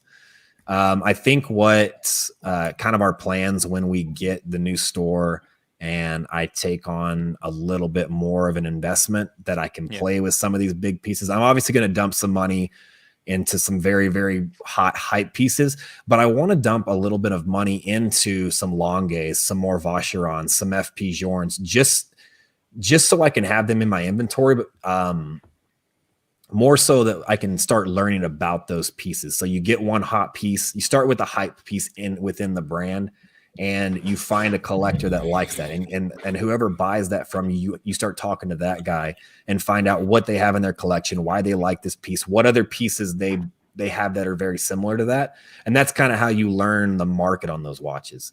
But to simply answer your question, I would say more Longuet, because the buyer. Yes. I have a genuine question. What in particular interests you in Lange, and which models are you particularly interested in? Again, it's just I don't know a lot about the brand. My investor has a data graph, and he has a. I'd have to look it up. It's just, it's the few clients I've had that I've sold Longuets. It's the gentleman that goes out and buys a Longuet and spends that kind of money truly appreciates the watch, because 9 out of 10 people that see someone wearing a Longuet are going to have no clue what it is. They're not going to have any idea what the value of it is. only the individual wearing it, or the true watch connoisseur. I'm a professional watch dealer, and I don't even know that much about the brand. Yeah. But if I see a Longuet, I can immediately appreciate the gentleman wearing it, because I do know enough to know that there's something special about that watch. There's, it's like white gold pieces. I admire, or platinum. I admire people that go out and spend money on white gold or platinum, because to them, they're not buying it because they want everyone to know they're wearing a $30,000 presidential or a $75,000 Daytona. They don't care if you know what the value of it is. Only the people that recognize the dial color or recognize the piece for what it is appreciate it. What is that? It's a platinum JLC. Oh, nice. Beautiful. But I like the watches that are that only true connoisseurs know about. It's a good conversation piece. Jamie, and it just welcome to the show. He's quite a connoisseur. Jamie, do you have your watch here? No, not with me. I just have my Amiga Seamaster. Damn, why did I bring you on then? With the Seamaster? No, the 5231 is at home safe. This is embarrassing. I thought, because he has the Khaleesi dial Patek. Guys, I have to get through some. I got some massive super chats. Let me catch up with this, and we'll continue the conversation. Tango Bongo, $5. Anthony, your thoughts on 7750? I think you answered that already. Yeah, I wasn't as familiar with it. It's been... Yeah. You're as familiar with it as I am. Let's just say, right? Lefty 1999, 100. Sorry, Anthony. Watchbox opened a store in Dubai, but a real market is in Arabia, and 90% of the customers beat them to the punch. Hot tip. Screenshot this. No, because Watchbox is a bit. I don't know. Watchbox is a big name, and I just simply think that people will still go buy from Watchbox because who they are. No matter, They'll travel there, right? Yeah. Here we go. The Real Cars and Chrono, $5. Thoughts on Richard Mille continuing to hold value, and on what Diddy said. Yeah, what do you think about that? I think Richard, I have no doubts Richard Mille will still continue to hold value, because what he's doing is he's pricing himself out of the market. He's already come out and said that, and by 2022, and I may get dates or something wrong, but basically Richard Mille wants to price himself so high out of the market to where entry-level RMs are 500 grand. What used to make a Rolex, I've talked to people about this before, what used to make a Rolex special back in the 70s, 80s, and 90s is that not everybody had them. Most people worked their entire life at a job or with savings or something to be gifted one from their company, or to eventually one day own a Rolex. Well, nowadays, you can walk down the halls of Beverly Hill High School, and the kids there have a better Rolex collection than most people. The teachers have Rolex collections. So Rolex has kind of lost its exclusivity. Yeah. APs, while not as common to see out as Rolex, are still not unaffordable. Even Pateks, while still not very common to see, there's kids with Pateks. I mean, there's YouTube. It's not that hard to obtain a Patek. Now you've got entry level RMs like the RM5, the RM10, which you can pick up an RM5 white gold for $110,000, but you're still talking about an entry level piece, a cheap entry level piece being 6 figures. What Richard Mille wants to do, and this is just on the marketing side of it. Forget before we talk about the craftsmanship and everything, and the R&D that goes behind these pieces, is they're pricing it. He's already come out and said these crazy price increases. He doesn't want everyone to be able to afford them. One, they only make 3,500 watches a year roughly. They're not going to make more watches. They're just going to keep pricing them higher and higher and higher. So when you see people wearing new ones and obtaining the new ones, that is going to stay exclusive.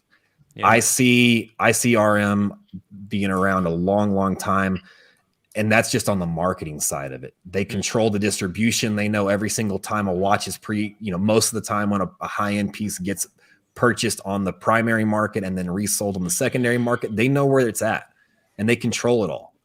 You're also seeing RM open up, go do like a lot of the boutiques are doing, and they're opening up resale boutiques. So where you can actually sell your RM back to Richard Mille without ruining your credibility. And then they're going to price those crazy high on the market. So they're going to take advantage of secondary market opportunities as well. Eddie Vassau, 20 pounds. I'm a huge supporter of Tim. Thank you, Eddie. But when it comes to serious local Brit trust, it's James at Showcase Watches for me. So, James, how do you feel about the civil war between the watch channels at the moment? Honestly, he wrote the script. Yeah, I wrote the script, but my pen ran out of ink, so someone took over. I'm kind of stuck in the Super Rodent realm at the moment. So. Tim's the Super Rodent, I'm the Super Snake. But listen, guys, all I'll say is this, right? I have a business, I have a family, I have a house, I have a real life. You know, I don't put much stock in YouTube. I don't put, I'm here to talk watches. I'm here to talk with friends. If I'm asked to take sides, whoever asks me that question will be the one that I'll leave. Ooh, it's cool. Good thing I didn't ask. I'm friends with people up until the point they make me not be friends with them. Yeah, I'll leave it at that. Hey, can't wait to get some beers at York, man. We're gonna be catching up. Tim is coming to the UK, and Tim, I've got a cool strip club lined up. We're going to hit the strip clubs, man. It's exciting. It's exciting. If I were coming to London, I wouldn't go with you. I hate it. Tim, are you bringing the bunny ears? Yes. I might as well. James, you just got. Please help me with the tickets so that from York to London. Yeah. No problem. Jeff, $20. Hi, Anthony. Like your vids. Awesome coming onto Tim's channel. How do you like the new G-Wagon? Do you have the AMG engine? I have the 2021 G550 and wish now I had got the AMG. Yes. Thanks, Jeff. Also, I'm glad to be here. Thanks for having me on, Tim. So I have I just bought a 2021 G63 AMG and absolutely love it. It's my first G-Wagon, but I've test driven the previous body style pre-2019 when they updated the chassis and everything and the look. It's a totally different car. And then even between the G550 and the G63, also a totally different car. Like it's a 6,000 pound tank, and I'm actually having an ECU mod chip added to mine next week, which will take it to 751 horsepower. So, but it's just, and the cool thing about it is Mercedes just announced that they are not going to make G-Wagons in 2022. Ooh. So I bought mine out the door. Yeah, they're already doing it. I bought mine out the door after taxes and everything. I paid $223, and I've already been offered $235 for it from a dealer. And I've only had it 3 weeks. Oh, it's crazy. It's crazy. Yeah. We got Rez, $20. Anthony, despite the recent setback, you have to be commended for changing the landscape of online watch community and for inspiring the young generation. Keep it up. Appreciate it, man. True. Thank you, Rez. Got the Slever, $5. Funny how everyone on the panel energy different now. Timepiece Gentleman was you dissing dude. Last time I checked, I was. I think that was the genius of my strategy. I don't know. But isn't that the beauty of social media? That's the and marketing is you adapt and you change and you adapt and change to what makes sense for that day. Exactly. I have a question though. I would like to know you guys, grails, watches, money's no object. It would be that Space Panda. I think that's all I need in my life. Space Panda. I was thinking 5170, the Patek chronograph, the manual wind. Okay. I think actually that's at the top. I don't even think about stuff that's above 50K. I drive Uber, by the way, for those who are curious. But James, what is yours? I purposely keep away from grails. I purposely keep away. I live within my means, and if I want something, I'll go out and buy it. If I can't buy it, I'll never dream of it. Why so? Does that make sense? Yeah. Because I've always been a guy who likes to be real. You know, what's the point of me? What's the point of me thinking I want this 500,000 watch? Yes, knowing that I'll never buy it. It's a mindset that gets you towards it. I was in prison 4 years ago. What do you think I ever thought I'd have a $1.5 million watch collection when I was sitting on my cell 4 years ago? Actually, I did because I dreamed about it. I actually dreamed about a $10 million watch collection. If you dream, it comes. And I'm just dreaming not to be homeless, and it's coming true. It's working along. I think I've got to a point in life where I'm happy where I am. I've made what I want to make. I've got the collection I want. Everything I want, I've got. I'm very lucky. I'm very lucky. So do you have another piece? Do you have another piece on the horizon? Like just what's next? I think I'm going to end up with another Daytona Panda. Okay. I let the Panda go, and probably a mistake. So I'm going to end up having to eat some humble pie and get another Panda in the collection, I think. Real quick, for anybody watching on the financial side that's interested in the financial sides, what'd you buy it at? When did you buy it? What'd you sell it for? When did you sell it? How long do you have it? So I bought my Panda for £20,000. I had it for 4 months, I think. What's the conversion in US for? So 20,000 pounds, about 25 US. Okay. When did you buy it? So, November, Christmas time, and then I kept it about 5 6 months until I got the Ed White, and then as soon as I got the Ed White just absolutely blew my mind, and so I let the Daytona Panda go. And my main reason for letting the Panda go was you can wear a Speedmaster Ed White. It's under the radar. You know what it is. Nobody else knows. You're not going to get knocked over the head for it. Right. A Daytona Panda, you walk the streets with a Daytona Panda in certain parts of the UK, you're a target. I was gonna wear the Panda yesterday. That's how stupid you've got to be careful. A Panda is a very recognizable watch. Let's get Jamie on the Grail. He just got a Grail. Yeah, I just hit my my Grail, and it took me the best part of a year to get this off my mind because frankly speaking, it's torture. The chase. I want this particular watch. So I used to have the Aquanaut 5167R, the rose gold. So I traded that. Down.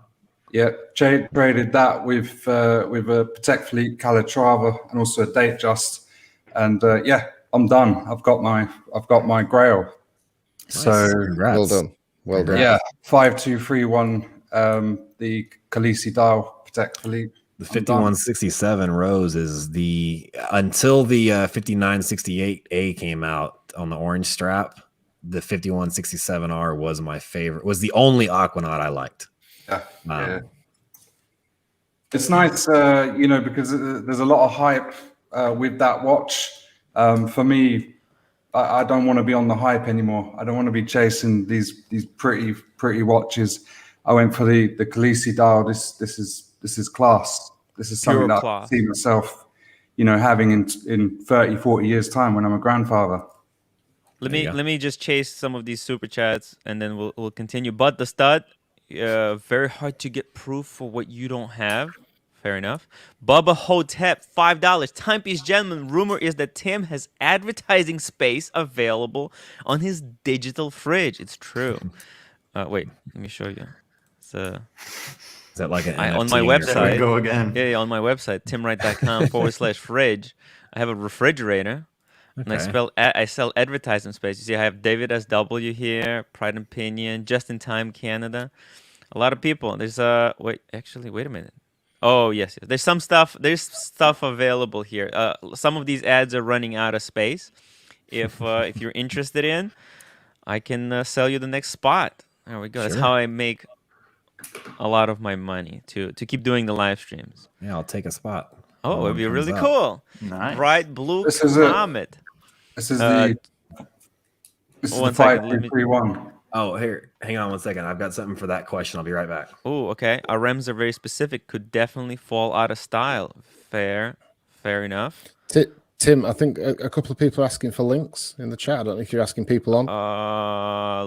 Link for Chen Wang. Okay, 1 second. I'm gonna Eddie Vasau, £5. Thank you so much. Okay, I'm in Northern Hampshire. Northamptonshire. I can easily come to York. Are you guys doing a meetup? Yes. We certainly gonna are. Yes, we are. Right. I'm coming on the 14th in the morning. 14th, 15th, and 16th. Yep. I'll be there for 3 days, staying at York Hilton Hotel. So just book a room. I'll see you there. Yeah, book a room, drop us a line. We're all meeting. We're all converging on York, and we've got it hooked up that on the 16th, we're hoping at a local AD store that sells Paddock, VC, and a couple of cool brands. They're going to put their VIP suite, champagne, beers, just have a good time. Let's go. Nice. Please, Eddie Vasau. I'll see you there. Jamie, I'm gonna drop you, and I'm gonna bring in Alexandros. Okay. Yeah, sure. Jamie, For thank that. you for Hey! being with us. Oh, look at How are that. you? Hold on. Let's that. check out the RM together. Oh no, For- he left. Okay. For the last question about the RM, Beautiful. Whew. Wow. this is the 1101 Roberto Mancini. How can that ever be out of style? It's crazy. I think styles change, but when it comes, styles definitely change. But when it comes, again, it goes back to the exclusivity. The style will stay. The style will stay in fashion and in trend as long as the exclusivity stays there. Once everyone starts coming out with, once it becomes affordable for everyone, then the trend will change and it'll lose its hype. But I don't see RM letting that happen. Alex, welcome to the show. I have on Thank her you own very much, time. sir. Kelly, Thank you. hello. I Thank sent you the you. link. Kelly, I sent you the link on the Instagram. $5. Excellent panel. Nice to see you on the live stream, Anthony. I'm enjoying the watch talk. Yeah, Anthony, you have to come again, and we'll continue the watch talk. It's all about the watch talk. I think. You know what? I wanted to say that a minute ago is that now after this, I said on Paul Thorpe's it was going to be the last I talked about this drama. This is the last time I'm talking about all that drama. Cool. From now on, when I do meetups, I actually enjoy the watch talk. I enjoy the business, like business talk, watch talk. And I'll be the first to say I'm no watch expert. So a lot of you guys that are true horologists and that know these movements inside and out, 1,000 times more than I do. And there's a lot I can learn from you guys. And I would love to come back on here and be a part of it just because I know I'll learn a lot. Hey, I think, and actually, who better to teach us anything than Alexandros? Alexandros, he's a watchmaker.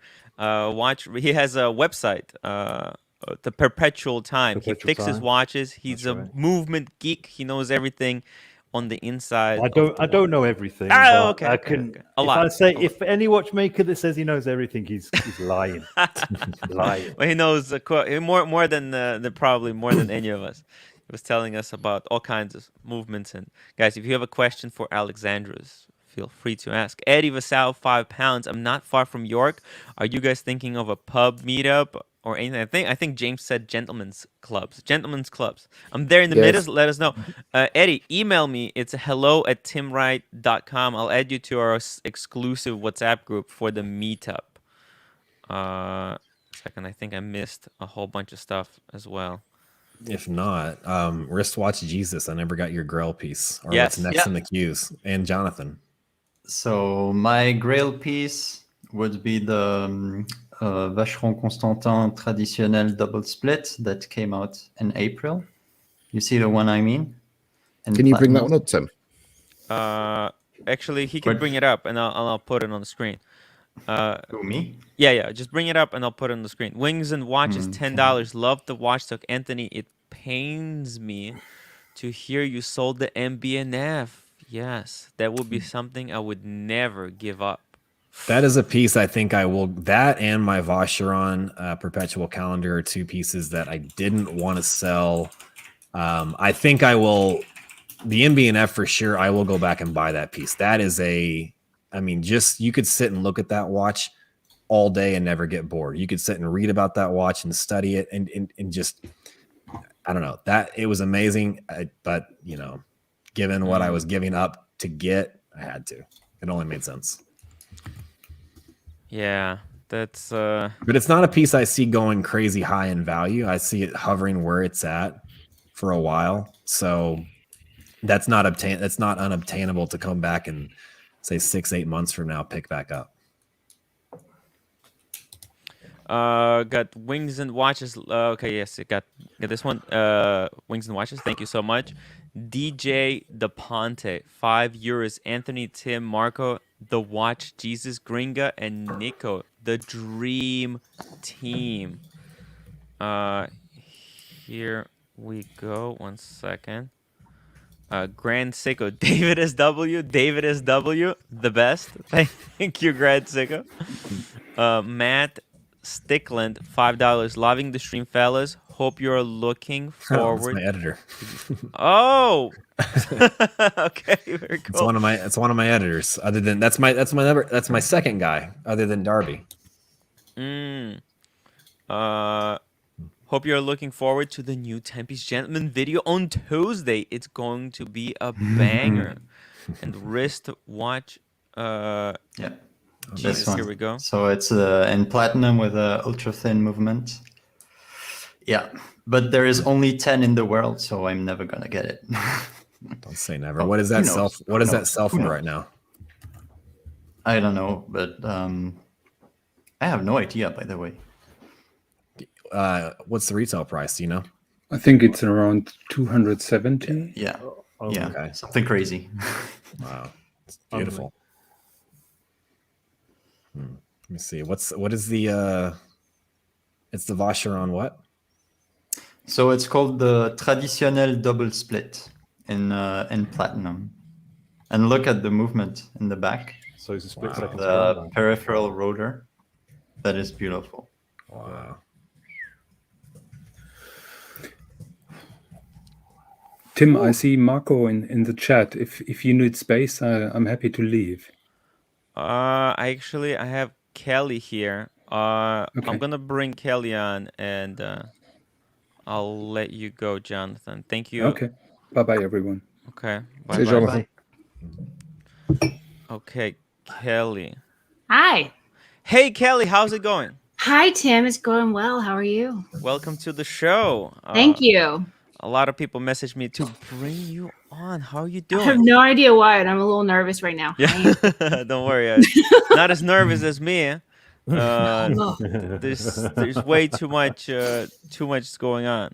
I know. So I did a live stream with Paul Thorpe just a little while ago, and I was scrolling YouTube. It's like Tim's live because I haven't kept up with any of it. And I open it up, and I'm like, oh my God, big things going on for you, bud. Big things, okay. Big things, lots of conversations. There's this one guy, you got showcase watches. Like, that's huge. Yes, it was very difficult to get showcase watches. I was really struggling. My huge channel. Yeah. Exclusive rights. I had to sign exclusive rights. It was. Was there an NDA involved, like your Yes, firstborn, I had to that sign kind of all thing? kinds of paperwork. Get it. Well, thank you for letting me pop on. Hey guys, Hey, you how are okay? you? Hey, How you doing, Kelly? All right. good to see you. I'm good. Tell us I enjoy- what's going on in the wristwatch world. The wristwatch world. Well, today I'm wearing my Zenith. I love this watch. This is my all-time favorite. Oh, okay. Beautiful. There we go. Oh, 1 second, 1 second. Here we go. Nice. Ooh. Beautiful. Yeah. I haven't really figured out beautiful. how to actually show a watch without it being like Yeah. blurry. So Oh, it's okay. There I we think go. people are not looking at the watch. They're my sparkling personality. Oh my god. Yeah. So just I got to have a fun chat with Paul and Adrian and Jonathan from Edinburgh Watch Company earlier. So. Okay. Do you have any questions for Anthony here? I don't really have any questions because I want to tell you I appreciate seeing you on here. I love watching your lives, like seeing all the watches you get to handle. The house you were in yesterday, like that was amazing. Oh yeah, I really want so that's like the fun part that this business is that I've gotten to is that's the dream is one I get to handle. You're right. I get to handle some amazing watches that if I weren't in the business, there's no way I'd be handling watches that I get. So that's like a perk of the job. And then the people I meet, have us out to their houses and stuff. It's just, it's fun. It makes work not work. That's why I said earlier, I could do this 15, 16 hours a day and it's another day. So, That's when you've got your work and life balance. right. When you can go to work, it doesn't feel like work. I'm exactly the same. I've always said if work ever feels like work, I'm leaving. There you go. I'm done. exactly. But no, I think I appreciate just some of the things you've said today about where you came from and where you are now. More on like a spiritual level, because I'm 1.5 Negronis in, so I feel comfortable asking this question. But as far as you mentioned, really you had this dream of having that caliber of watch collection. Was it just something that you just put into the universe? Do you have like words that you'd say every day? This is the dream that I'm going to have, like, or is it just you lived it? So I've actually, believe it or not, and I don't recommend anybody do this. There's plenty of books and videos, but going to prison was kind of my reset and like my saving grace, if you want to say. In prison, if you want to eat breakfast, you get up at 3 a.m. Lights don't go out until 12. So you operate on 3 hours of sleep if you want to eat. You get up, you shower, you go eat, lights are on, it's loud. What do? You start your day. And prison's all about survival. So I know this is like off topic, but it was there that I started getting up really early. And then prison's all about routine. You do this, you're going to be there for a long time. So you do the same thing every day. And you eventually figure out which things work for you and which things set your day up to be the most comfortable, because in prison, it's anything but comfortable. You just kind of want to get to that point where it's as comfortable as possible. Coming out, I'd started to develop this morning routine. And then give it, another 6 months, year, 2 years, I got to a point where I had actually developed almost whether I worked out or not, it was about a 2-hour morning routine. And it became, the first thing I did was I get up, make my bed, brush my teeth, listen to a couple songs just close my eyes, lay down on the couch and listen to some music for like a meditation kind of thing. Then I read, then I journal, then I go work out, then I come back and I plan my day. But I did all of that in front of a vision board. So I read a book while I was away about morning routines and about vision boards and the simplicity of, putting a picture on your computer or writing a saying on your mirror where you brush your teeth, and just even looking at that. There's a power in looking at that, reading those things, that it just makes you constantly think about it. And when I got out, when I first got out of prison, I was in AA, and my guy told me, he was a very, very successful businessman. And so he started acting kind of as a mentor. And he told me that, you can have anything you want, no matter how unobtainable it seems, no matter where you're at in life right now. And you've got to think about the sky's the limit. So he's like, make a vision board and put down everything you want to accomplish.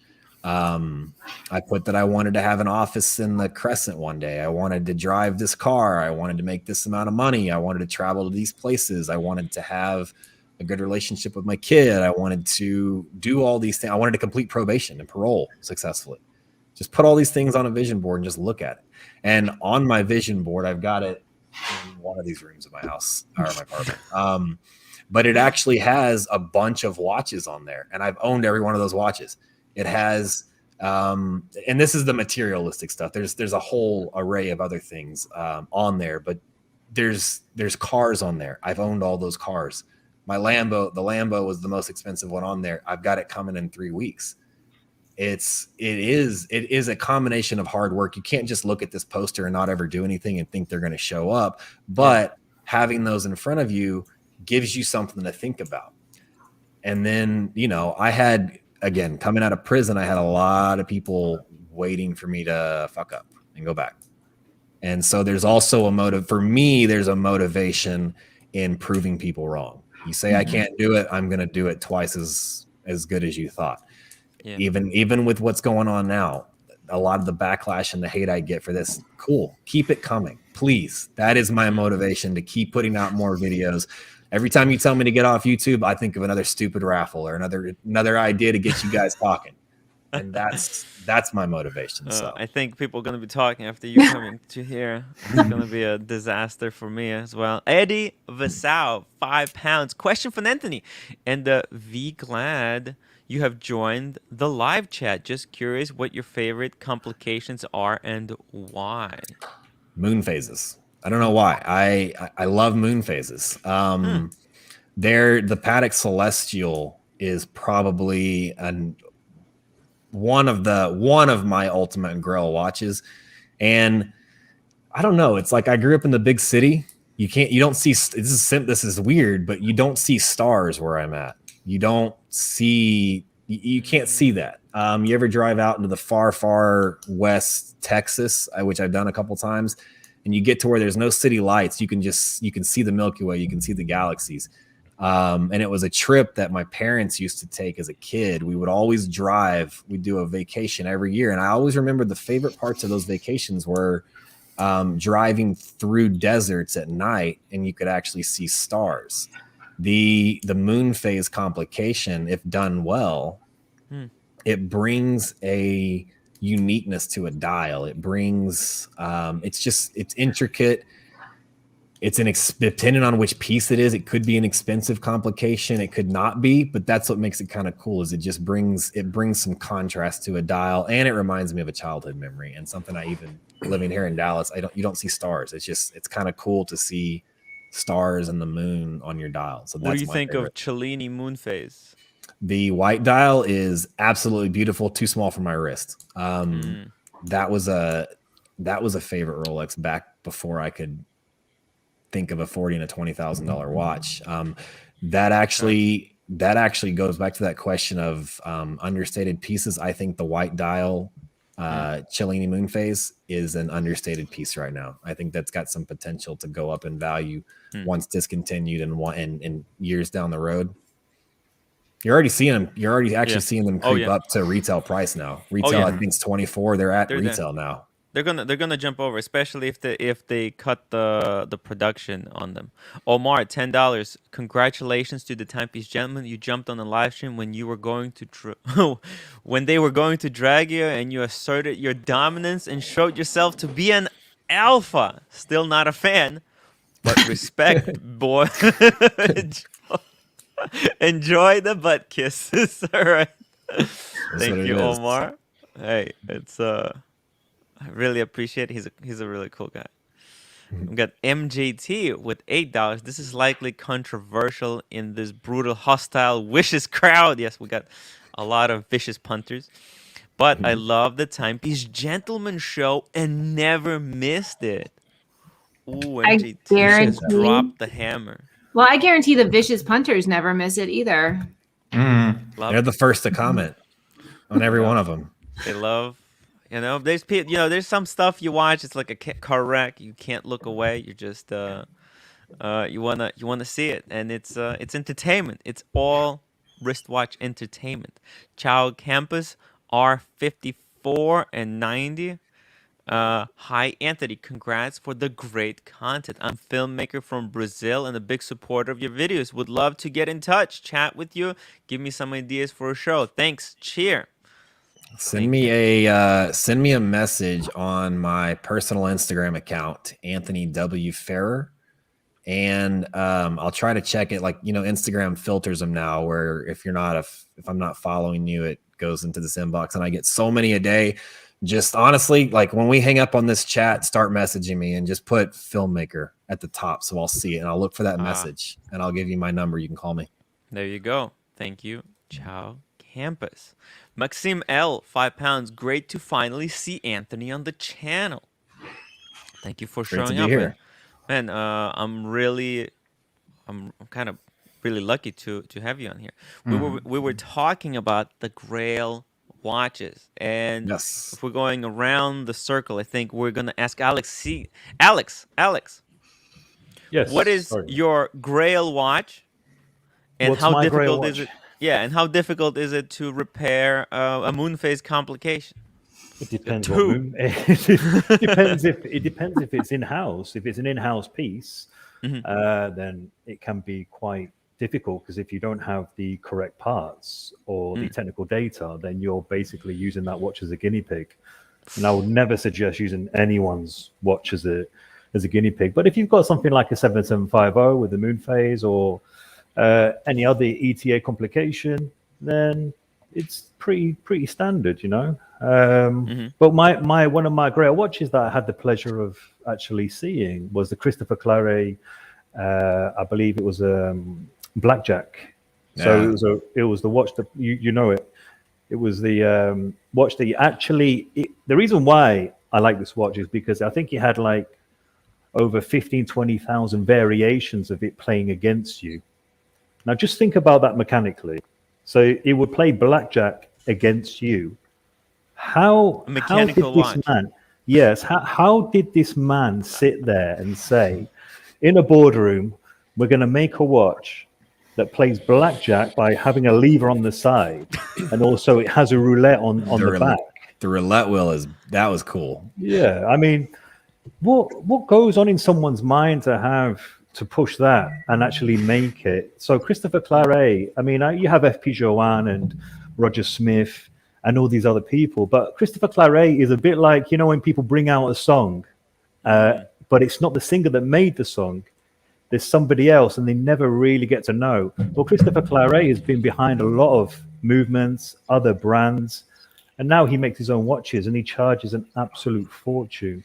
So that's definitely one of the watches that I wish that I could have one day. Now, are you going to service that thing by yourself? What's going to be? Because that would be a servicing nightmare from what I can tell. No, you must be joking. And that's going back to Christopher Claret. I mean, it's like the Jaeger LeCoultre. I think it's the Caliber 101. It's the movement, a very small movement, very tiny, that it can actually fit behind a matchstick. Have you ever seen this movement? Yeah. They put it into rings. The Queen wears it. Yeah. The Queen wears it, doesn't she? Yeah. So the Queen wears, and if you just put it behind a matchstick, you can just about see it. So I did my work experience at JLC many, many years ago when I was doing my WASTEP. And I said, who services this watch? He says, none of us. There's only 2 people. And this was going over 15 years ago. 2 people only service this watch. It is, if you Google it now, you'll see it. I think it's called 101. It's one of the most thinnest, because I think Blancpain made the most thinnest circular movement. I think Jesus might know this. But right now it's Piaget, I think. Sorry, Piaget. Yeah, Piaget. But this from just behind a matchstick, I don't know how they made that watch. It's crazy. But a lot of people don't hear about things like that, and it's quite surprising. I'll tell you, going back to complications, with the moon phase on a perpetual calendar. I'd say moon phase is the favorite if it was just a single complication, but perpetual calendars, there's something crazy intricate about them, and how complicated that can be. One thing I appreciated about my MBNF legacy machine was the fact that if you set it, and some perpetual calendar, majority of them, if you overset them, they have to go back to the manufacturer. One thing I loved about my MBNF was that you couldn't overset it due to the leap year, because you could choose. You could just keep going through the leap year. We were actually in the office one day, and one of my guys was playing with it, and he overset. Well, he thought he overset it, and I hadn't realized yet at that point that you couldn't. So that's one. That's a perpetual calendar would probably be the ultimate complication piece if I were going to choose one. But there's an appreciation to that one, to that specific MBNF, that you can't overset it and have to be without your watch 6-8 months if you do that. That's clever. That's very, very clever that they've done that. I mean, even the most simplest of watches you can damage, like the 7750. If you change the date at the wrong time, you damage one of the wheels, and then Tag or Hublot or any other company say, right, we're not just repairing it, we've got to service it. Or the same with Breitling, with a lot of watches, you can't push the pushers underwater, but there was one customer that pushed the pushers underwater, it flooded, so it took it to Breitling, and then he did it again. He charged him twice. What's wrong with this guy? So now Breitling make, I think they make a case now where the pushers are magnetic. So it doesn't actually go through the case. So you push the pusher, and then it sends it's magnetic. So you can push the pushers all day long. But with waterproofing, you can see that in, as Showcase will know, you see it in vintage watches. Sometimes you see it in Speedmasters. You see it on ladies' Rolex Datejust where the crown's left out, and it's because they've been on the plane, they've had a few drinks, forgot to push the crown in, gone in the beach, and then it just floods. I tell all my clients, train yourself to just, if a watch is waterproof, it's waterproof, but it's only as waterproof as it's closed tightly. Train yourself one little thing. When you're going to go wash your hands, just do that. Just that little touch on the crown, because it's going to happen. I do it all the time. Well, not all the time, but you do it to where you're in a hurry, you're setting your watch, you forget to screw it in all the way, and then you go to wash your hands and you give it that little touch, and then you realize, oh, it wasn't all the way out. That's just a little tip I throw people. Eddie Vassal, 5 pounds. Archie is going to have a field day about this stream. You ready for the blowback? Get your Kevlar vest ready. Yeah, guys, make sure you upvote this live stream and become a member. I don't think Archie will. I don't think Archie will. I think Archie. I think he likes the drama, but he's the OG. He's the OG of YouTube, and I think Archie would appreciate getting Anthony on there. To be honest. Yeah. Any chance? Oh, by the way, Anthony, you want to come on to Archie's stream? That'll be fun. If you have nothing, what do you think? Maybe someday. I don't know. Honestly, you know what? Where Archie went wrong in my book was getting my attention, trying to get my attention by immediately coming out of nowhere and creating 3 videos just bashing me and my business. Yes. When I was already bringing people like Roman and Eric and the guys in Miami at TPT, and I've made it very obvious I work with my competition. Yes. I promote my competition on my YouTube because I genuinely want everyone to have a good thing, and it's good content. So where he messed up was go ahead. I don't think that's personal though. I think that's just Archie's. That's Archie's stick. That's it's his way. And I think anybody that knows Archie knows they know when he's serious. They know when he's just doing his thing. And I honestly don't think Archie has anything personally. I might be wrong. I might be speaking completely out of turn there. I don't think he does, but I don't think he does.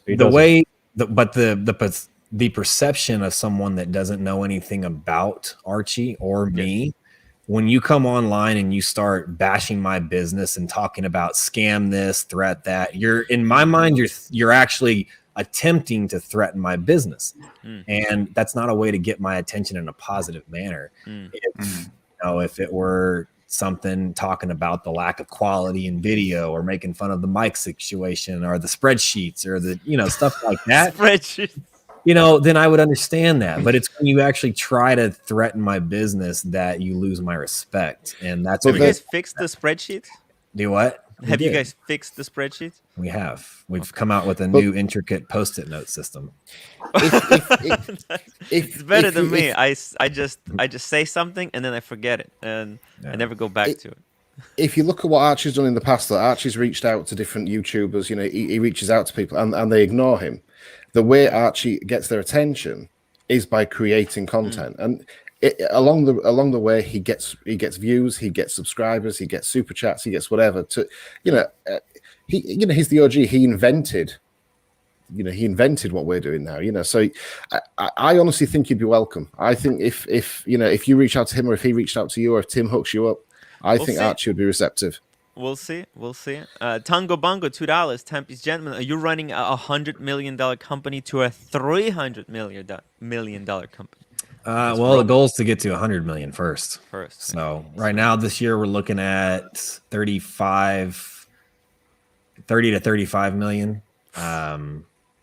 Next year, with some things that we know is coming up, I think we will, by the end of next year, I think we will be $100 million. My goal next year is to do 100 million. Damn. And then yes, the goal from that is to go to 300 million. Yeah, my goal is to get a $5,000 YouTube channel to $10,000 channel. So I'm very starts humble. with a step. Exactly. And then next year I'm gonna take it from 10 to 12 and a half.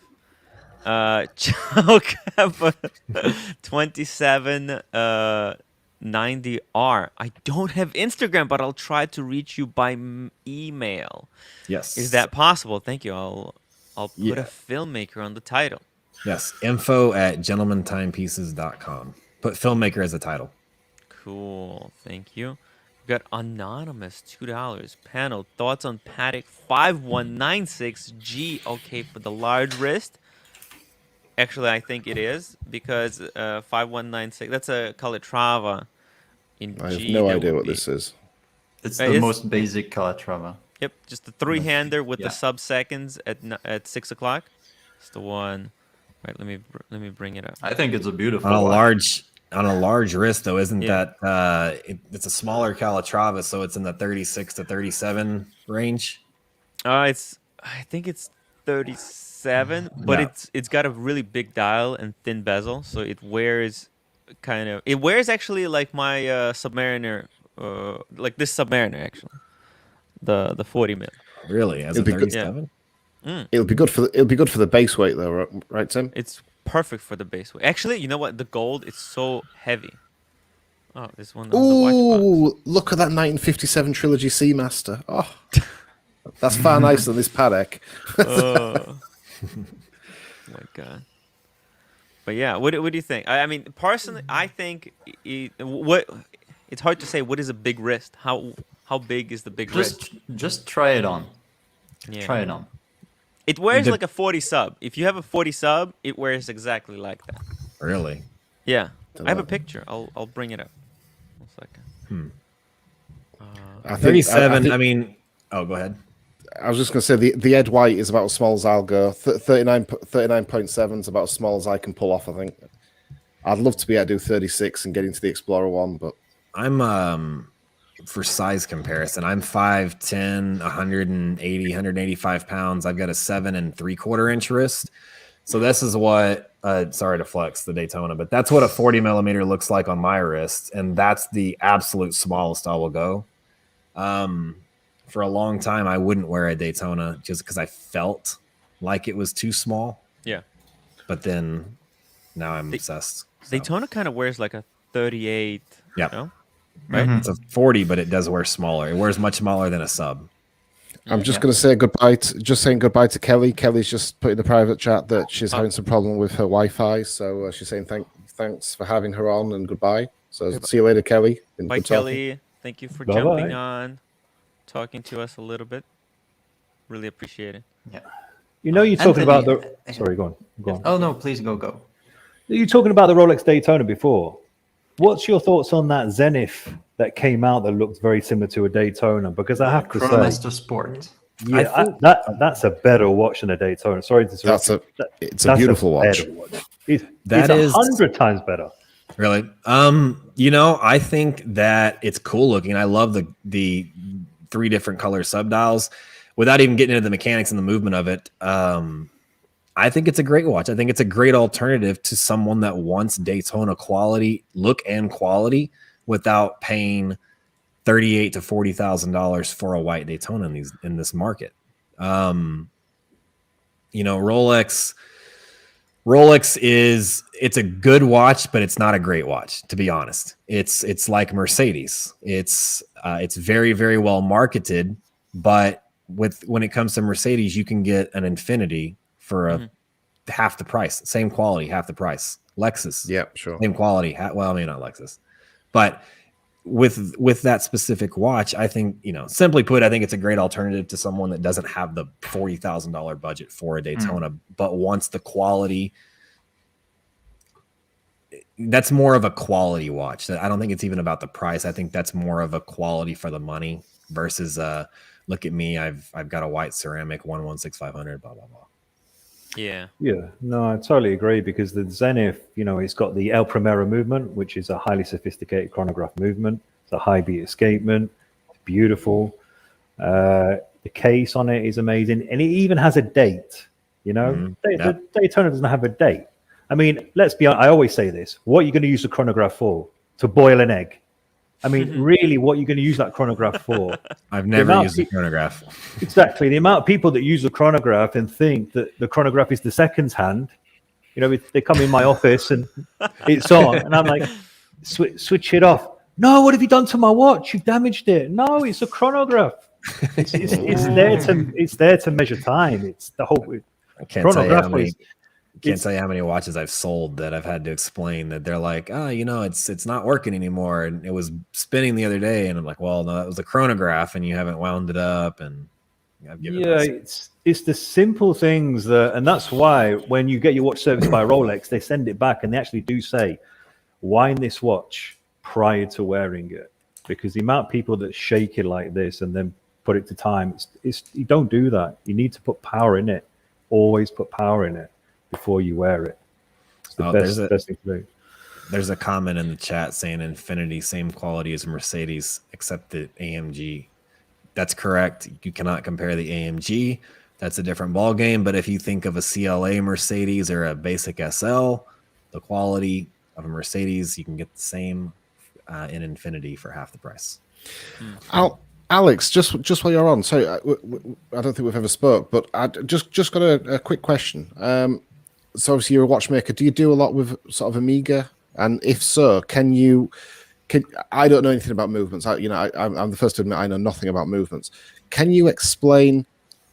So the caliber 321 that's in the Ed White compared to the 1861 and the 861, what was the evolution? Going from a 321 to an 861 to an 1861 to the 3861? Can you shed some light on that? I understand that it was made from the 321 to the 861, so it was easier to make, so it could go to more of a mass-produced watch. But can you add anything to that? Is it just curious what a watchmaker's take is on it? Before I answer that, I did actually email you because I was watching the Paul Thorpe, and you mentioned about dial restoration. Oh yes. Yeah. So I did email you about that, and I was I've got this one to send to you. You're not for a relume or dial, please. I'd love to have a relume on it. No. What are you doing? No. You don't do it. I wear them as tools. Dude, no, look, it's a disaster. No. I would. As much as I really, really enjoy people sending me work, some things I just have to say no, because it's immoral. It's not only is it immoral, but look, how old is that watch? 1993. Okay, it's 1993. We're in 2021, aren't we? Yeah, 28 years. Okay, yes, 28 years. Come on, just buy a watch that shows some lume. Don't destroy the value of a watch that old for you to go out at night so you can see your hands. I think what it is because I've been wearing it quite recently for camping, and it's been really frustrating that I'm used to having a loomed watch. So now I'm just taking one. I'm joking. I'm just taking out one of the others. I'm taking my Seamaster instead. When I go camping, so I can see the time. Yeah, don't do it. Don't do it. Alex, what movements, either specifically a movement or a watch, do you hate working on? Oh, good question. Yeah, I like that question. Where do you want me to start? Okay. So ETA 2000, which is in the ladies. Do you know the ladies Cartier Santos Steel and Gold Santos ladies, the older ones? I'm sure you've seen them. I've seen the watch. It's tiny movement, and it's so bad that there it is. This gives me nightmares.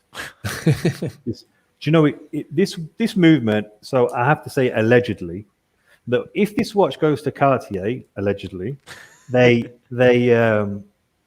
actually get two of these. They get two examples and they put them on the time machine. So on the time machine, it shows you like the rate, the beats, the amplitude, and they're concentrating on the rate more than the amplitude. They put one of those in the watch because it's such an unreliable movement. It's built on top of each other. It's not spread out because it's such a small movement. The balance is tiny as well. The hairspring's really small. So what they also do is they actually then take your movement out and they send it away, and that gets serviced and that gets put in someone else's watch. But this is one of the worst. Also, the Chronoflex, Cartier Chronoflex, which is the one where you start it and it sweeps like a mechanical. You ever seen one of those? And then it goes back. It's like in a tonneau shape. I think it's called. I think it's in the. It's not in the front, say. Oh, is it in a tank? Is it tank front, say? It's just don't go near them. They're just terrible movements. What else? I have a few chats, and then we'll continue.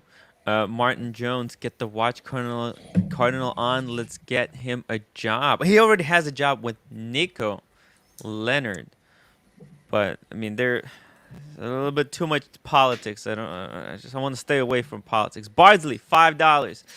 And I've gained respect for you today. Oh, Anthony, I've gained respect for you today. You came on the show, faced the lion den, and didn't run away. Thanks for the clicks and views.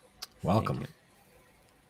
I really appreciate it. Grant Sickle, get Mark on. Yeah, I'm trying to stay away from the war that's happening in the chat. It's just really, I'm looking for a full stickered paper cup. Ooh, I don't know. Do you sell full? How's it going? Okay, well, good. And Eddie Vassal with the massive 50-pound super chat to Anthony. I'm an American living in UK for 20 years, but born and raised in Dallas. When I lived in Dallas in the 80s and 90s, watches weren't the big thing. Yeah. Have you seen things explode the last decade? Why did you choose Dallas as a base? Wow. Nice to meet you, Eddie. So Dallas as a base, well, I was born in Dallas, but I grew up an hour north of here. And then I was always a big city dreamer. I did the small town life, did not appeal to me. I did not want to do the white picket fence and live here. So I wanted to get to Dallas. So as soon as I graduated high school, I moved to Dallas, started a new life. I was also able to recognize that anything I could do in a small town, I could make 3 times the amount of money doing it in Dallas. As far as the watch market, I've only been in the business. It'll be 4 years November, and just in the 4 years I've been in the business, forget the decade. The last 4 years, stuff has exploded. But yes, since think back to, and I say 80s and 90s for watches, they weren't a big thing like they are now, but people still did. You still had companies that would give 15, 20, 25-year retirement gifts as a Rolex, and that's what people kind of strived for in some instances. I don't think it's just Dallas that the watch market has exploded. I think once you see I think what the watch market was already on its way up, but what really kicked it off was vintage watches such as Paul Newman's Daytona going up for auction. When a watch goes up for auction like that and sells for $17.5 million, you catch the world's attention, because anyone that was old enough to remember when that watch came out and had a retail price of what, like $250, and it sells for $17.5 million. Now you've not only got the attention of the watch community, you've got the attention of investors. Then every year after that, you've got more watches fetching even higher prices, to the tune of a single one-off stainless steel Patek fetching $31 million. You've got, in the last several years, you've got people now that have more money than they know what to do with. And they recognize this game that the AD plays. They recognize the profit potential in these pieces. And so now you've not only got this community. Before, you had this community of collectors that truly wanted watches. Now that circle has grown this big, with people that really don't, at the end, in the grand scheme of things, they really don't care about the watches. They care about the profit potential. So yes, I mean, you've seen just since I've been cuties, like the flex. Yeah, and that's the other thing too, is social media world. With the stock market, not even the stock market, with cryptos and the explosion of social media just in the last 6 years, you've seen a lot of younger wealth, millennials, Gen X, my age people, and even younger than me. I'm 33. The generation before me, people are making money we're making more money than our parents ever did, and we're doing it 10 times faster, 10 times easier. The monetary value of a dollar is literally nothing to people my age and lower, for the most part. And that there is we are in a flex. I think Gringus said it. We are in a flex culture society. Yes. And whether people like it or not, that is what it is, with the rise of social media and stuff, Oh yeah, there's a flex, and then there's a subtle flex. There's all kinds of, man. There is the expression "fake it till you make it" is definitely one that's very well lived in America. Definitely something that I'm actively engaged in. Yes. Hey, quick draw. How's it going, my man? Good. Just been listening, kind of getting in the mix as far as the chat is concerned. But hey, Anthony, I just want to say thanks for your channel. I've been enjoying it since a little bit after you began, and so that's awesome. Obviously the drama's, it is what it is, but like, we moved beyond it. And I had a question for Alex really quick. I don't know if anybody's asked you this question. Not 7750. I know this is like based. it's a crack at Tim, obviously, but I know these are based in 7750. These double chronos. But have you ever worked on a Top Gun double chrono? And how does it differ from the 7750? I know it's based on, but so is it split seconds or? Yes, sir. Sure is. Back. Yep. I don't think I've ever actually had the privilege of working on a 7750 split seconds. Yeah. So. Wait a minute. Hublot use the same movement, don't they? Probably. I don't know. Yeah. Maybe. There it goes. See? I think. Yeah. It's got the retropont. Yep. And it Yeah. catches up. Yep. Oh, that's I cool. don't Yeah. think. I think maybe once or twice, but the 7750 does it does a lot of variations, but you don't really see many split second 7750s, really, do you? Considering now, come to think of it. Yeah, I think it's IWC's own take on it is what they did, and this watch I've been wanting one since it was 46 millimeters, but then I ran into this because they've recently released it in 2019, and it's 44, so I think it suits my wrist size a little bit better.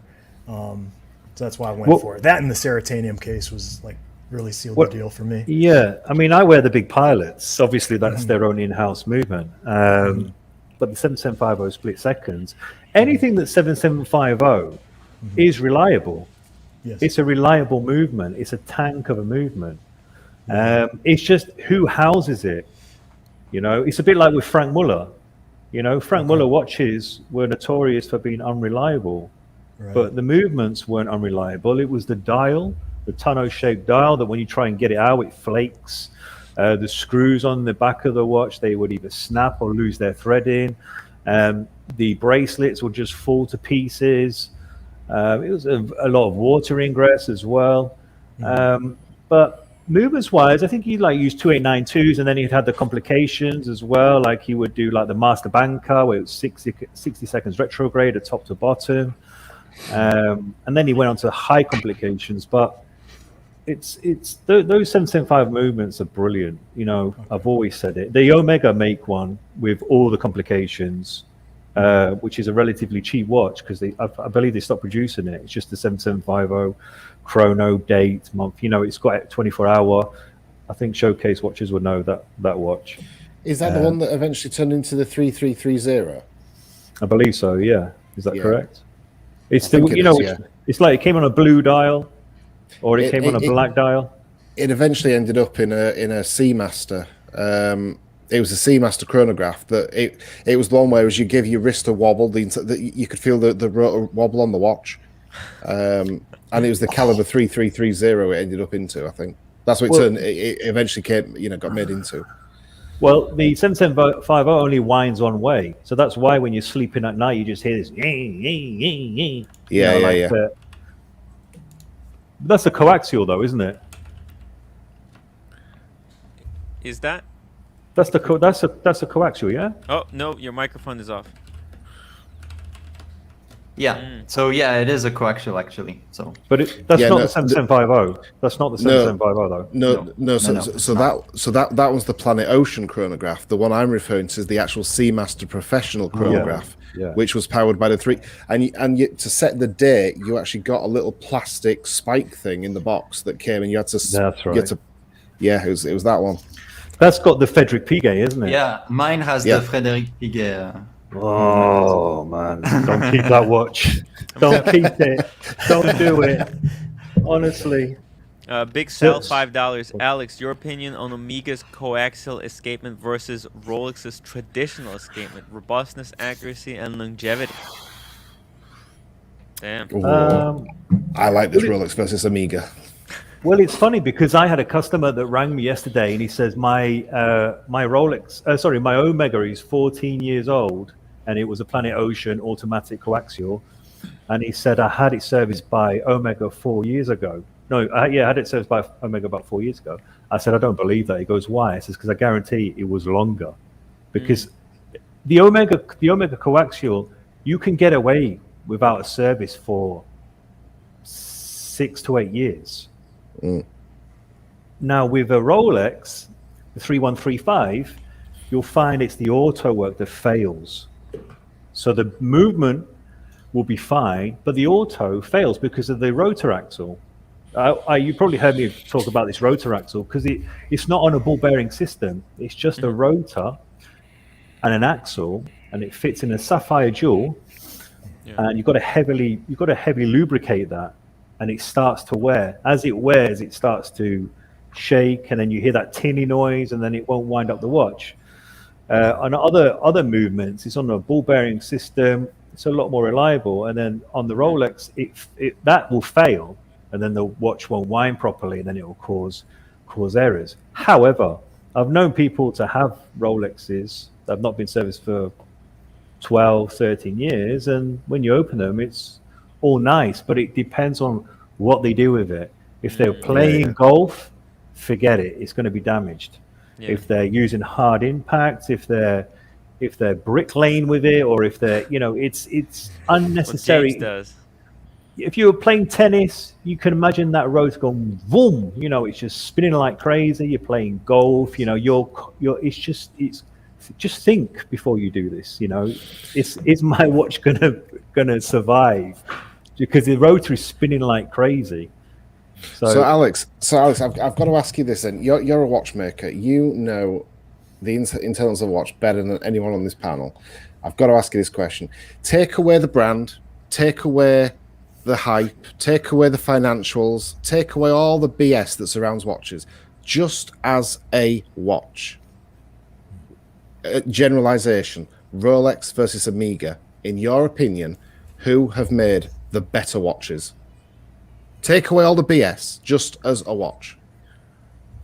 What, as in all variation of movements? As Yeah, in all, all of them. I'm actually applying for my. I'm actually applying. I'm actually going to apply for my Omega accreditation, so I just don't know. No. Hard-hitting question. I have a lot of respect for the Omega vintage movements, because they were their own, weren't they? What I don't respect is the obsolescence of almost parts now, or restriction of parts in maybe the older stuff or in the newer stuff. And also the service costs. As you know, vintage watches are extremely expensive to service if they're done correctly. So a 2892 coaxial versus a 3135.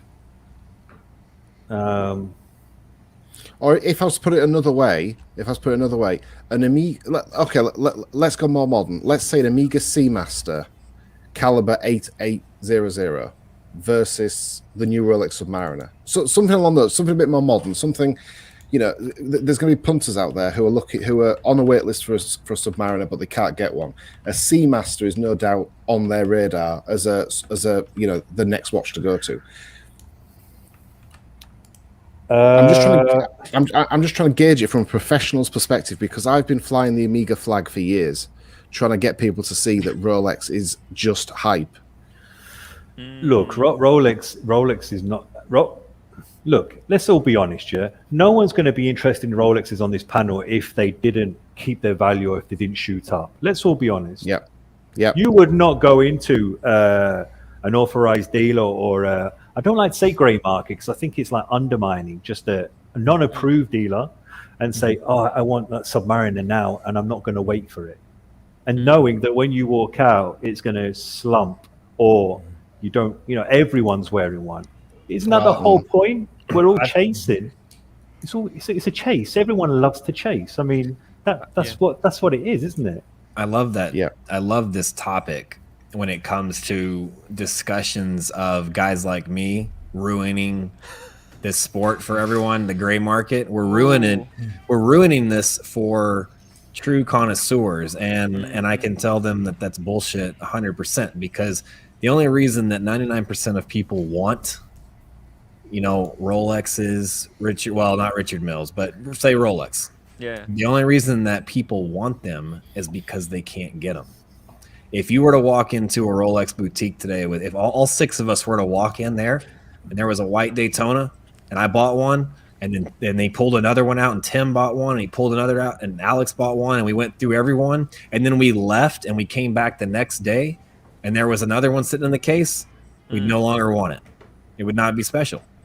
And that same thing to what you said, Alex. If I went in there and I could buy a white Daytona at $13,100, knowing when I leave it's going to drop to $7,800, there probably wouldn't. There'd still be a few people that love that watch and would buy it for what it is, but about 98% of the people out there would no longer care for it.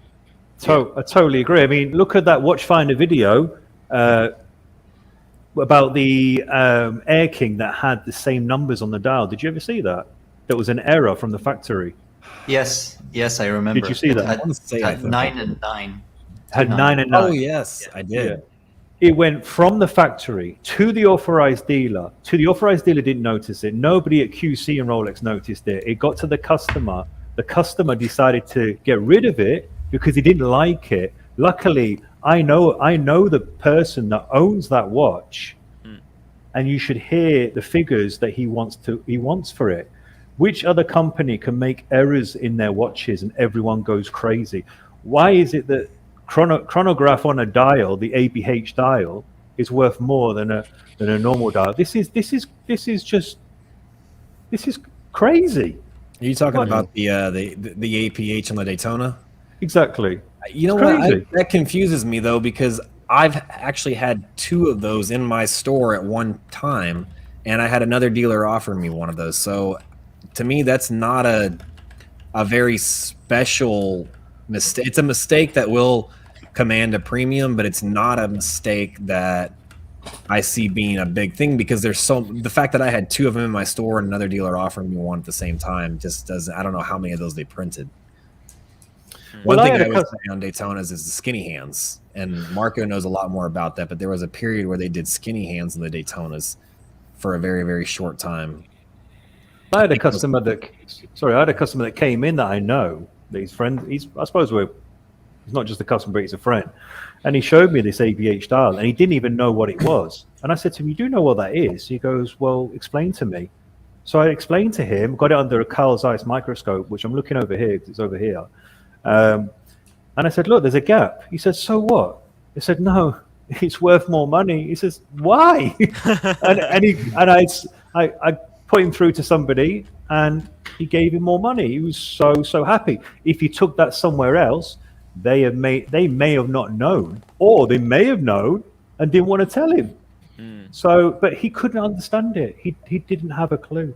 A few more questions, guys. I have to get through these super chats. Loose Teeth, $5. Alex, thoughts on Lemania 5100 versus 7750. 5100 gets that because of some plastic part. Gets heat. What do you think? It's plastic because it's old, right? It's because of the old movement. I'm guessing that's why they use plastic. But the 7750 beats all of those anyway. On her own time, $5. Questions for the whole panel. Have you ever had buyer's remorse with certain watch? Yes. I had with the Tag Heuer because I set it down on the side, and then a piece of a drop of lubricant fell onto the hairspring, and the watch just got crazy. So that was ruined. So what? So you had the watch open? No. I just laid it on the side like that, and apparently the lubricant on the inside, I think it was over lubricated. A drop fell onto the hairspring. That's not possible. The watch was going like that. No. It was running 5 minutes fast. No. That's not possible. It would be demagnetized. There's no oil that just suddenly seeps and goes in there. I don't know. That's what I was told. It was going. Who told you that? I'm just curious. Who told you Tag Heuer, in the paper. Even worse. I don't know. They don't know what the hell they're doing over They there. don't know what they're saying. They're too busy going in the back room trying to sell you some other watch to go on a hot air balloon with their fiance or something. I was telling you. We're buying regrets. Let me read this one, then we'll continue. Omar, $5. Showcase, you're the man after my own heart. Keep fighting the fight for Omega. I love more than Rolexes. Omega are good. And Toyota Mo, $5. Alex just doesn't want to break your heart, James. We all know it's Rolex. No. Listen. No. Listen. Omega had it. Yes. From the 1970s, they were doing extremely well. Omega was known as the big, they were the top. Then I think what happened was in the quartz era, when the Swiss decided to get rid of a lot of their machinery and felt as though the quartz was going to just annihilate the industry. Yeah. Rolex, apart from the oyster quartz, stuck to their guns. Yes. And I think that caused problems for Omega. I don't know what Showcase thinks of that. But I agree. I think what happened is after the quartz crisis, Amiga was a catastrophe, and I think what happened is in 2012 with the introduction of the Caliber 8500. I think that's when Amiga, over the last decade, I think Amiga have been making some good moves. I think now they're dropping off the limited editions more. They're getting rid of the limited, like even the Bond Seamaster isn't limited. Yeah. The Ed White is not a limited edition watch. Because they're doing that, I think they're going to get. I think they're back on a upward trajectory to where they were, and I think now when they're putting the 8800, the 8900, the 8806, and all the rest of the movements, I think now they're doing that with the 15,000 Gauss anti-magnetic. I mean that's a massive player for anybody who works near a computer or anything. I think having the anti-magnetic features I think is a massive plus. Omega is really learning from Rolex a lot, like in marketing wise. But Anthony, Plan B, and what was your wristwatch buying regret? Wristwatch buying regret. Yeah, I've had many, man. When I was coming up in this business, I still am, but better. I was an emotional buyer. I bought I bought a solid gold. Probably the biggest one was I didn't know much about the business, and I had this dealer convince me that this gold Panerai was going to be something of major value because it was a limited piece, and I learned that there was no such thing as a gold Panerai that's worth more than retail. Great watch, but just not. I lost like $15,000 on that watch. Ooh. Yeah. What is plan B if watches slow down? Watches aren't slowing down. As far as plan B, if I were to do something else, I don't know yet. Watches aren't slowing down. The business is not going to slow down. There'll be a correction eventually, but let's hypothetically say that the secondary market pricing that you're seeing completely stopped and shit went back to normal and people could buy watches at retail. Well, then we would just trade. We'd go back to trading on the other side of the spectrum. Now we'd be the guys getting you the gold watches at 25-30% off, the diamond pieces, getting you stuff at, percentages off versus percentages over. We're gonna be able to play on either side of the spectrum. Right. Because there was this play before, like 6 years ago. That was the nature of the game. For most pieces, they were going just a lot cheaper. Well, watches have become a currency now, in a sense. If you think about, you can literally go to a third world country that has no running water, and they know what a Rolex is. Oh yeah. That right there. I was talking to a bunch of drunk teens yesterday, and they knew what Rolex was.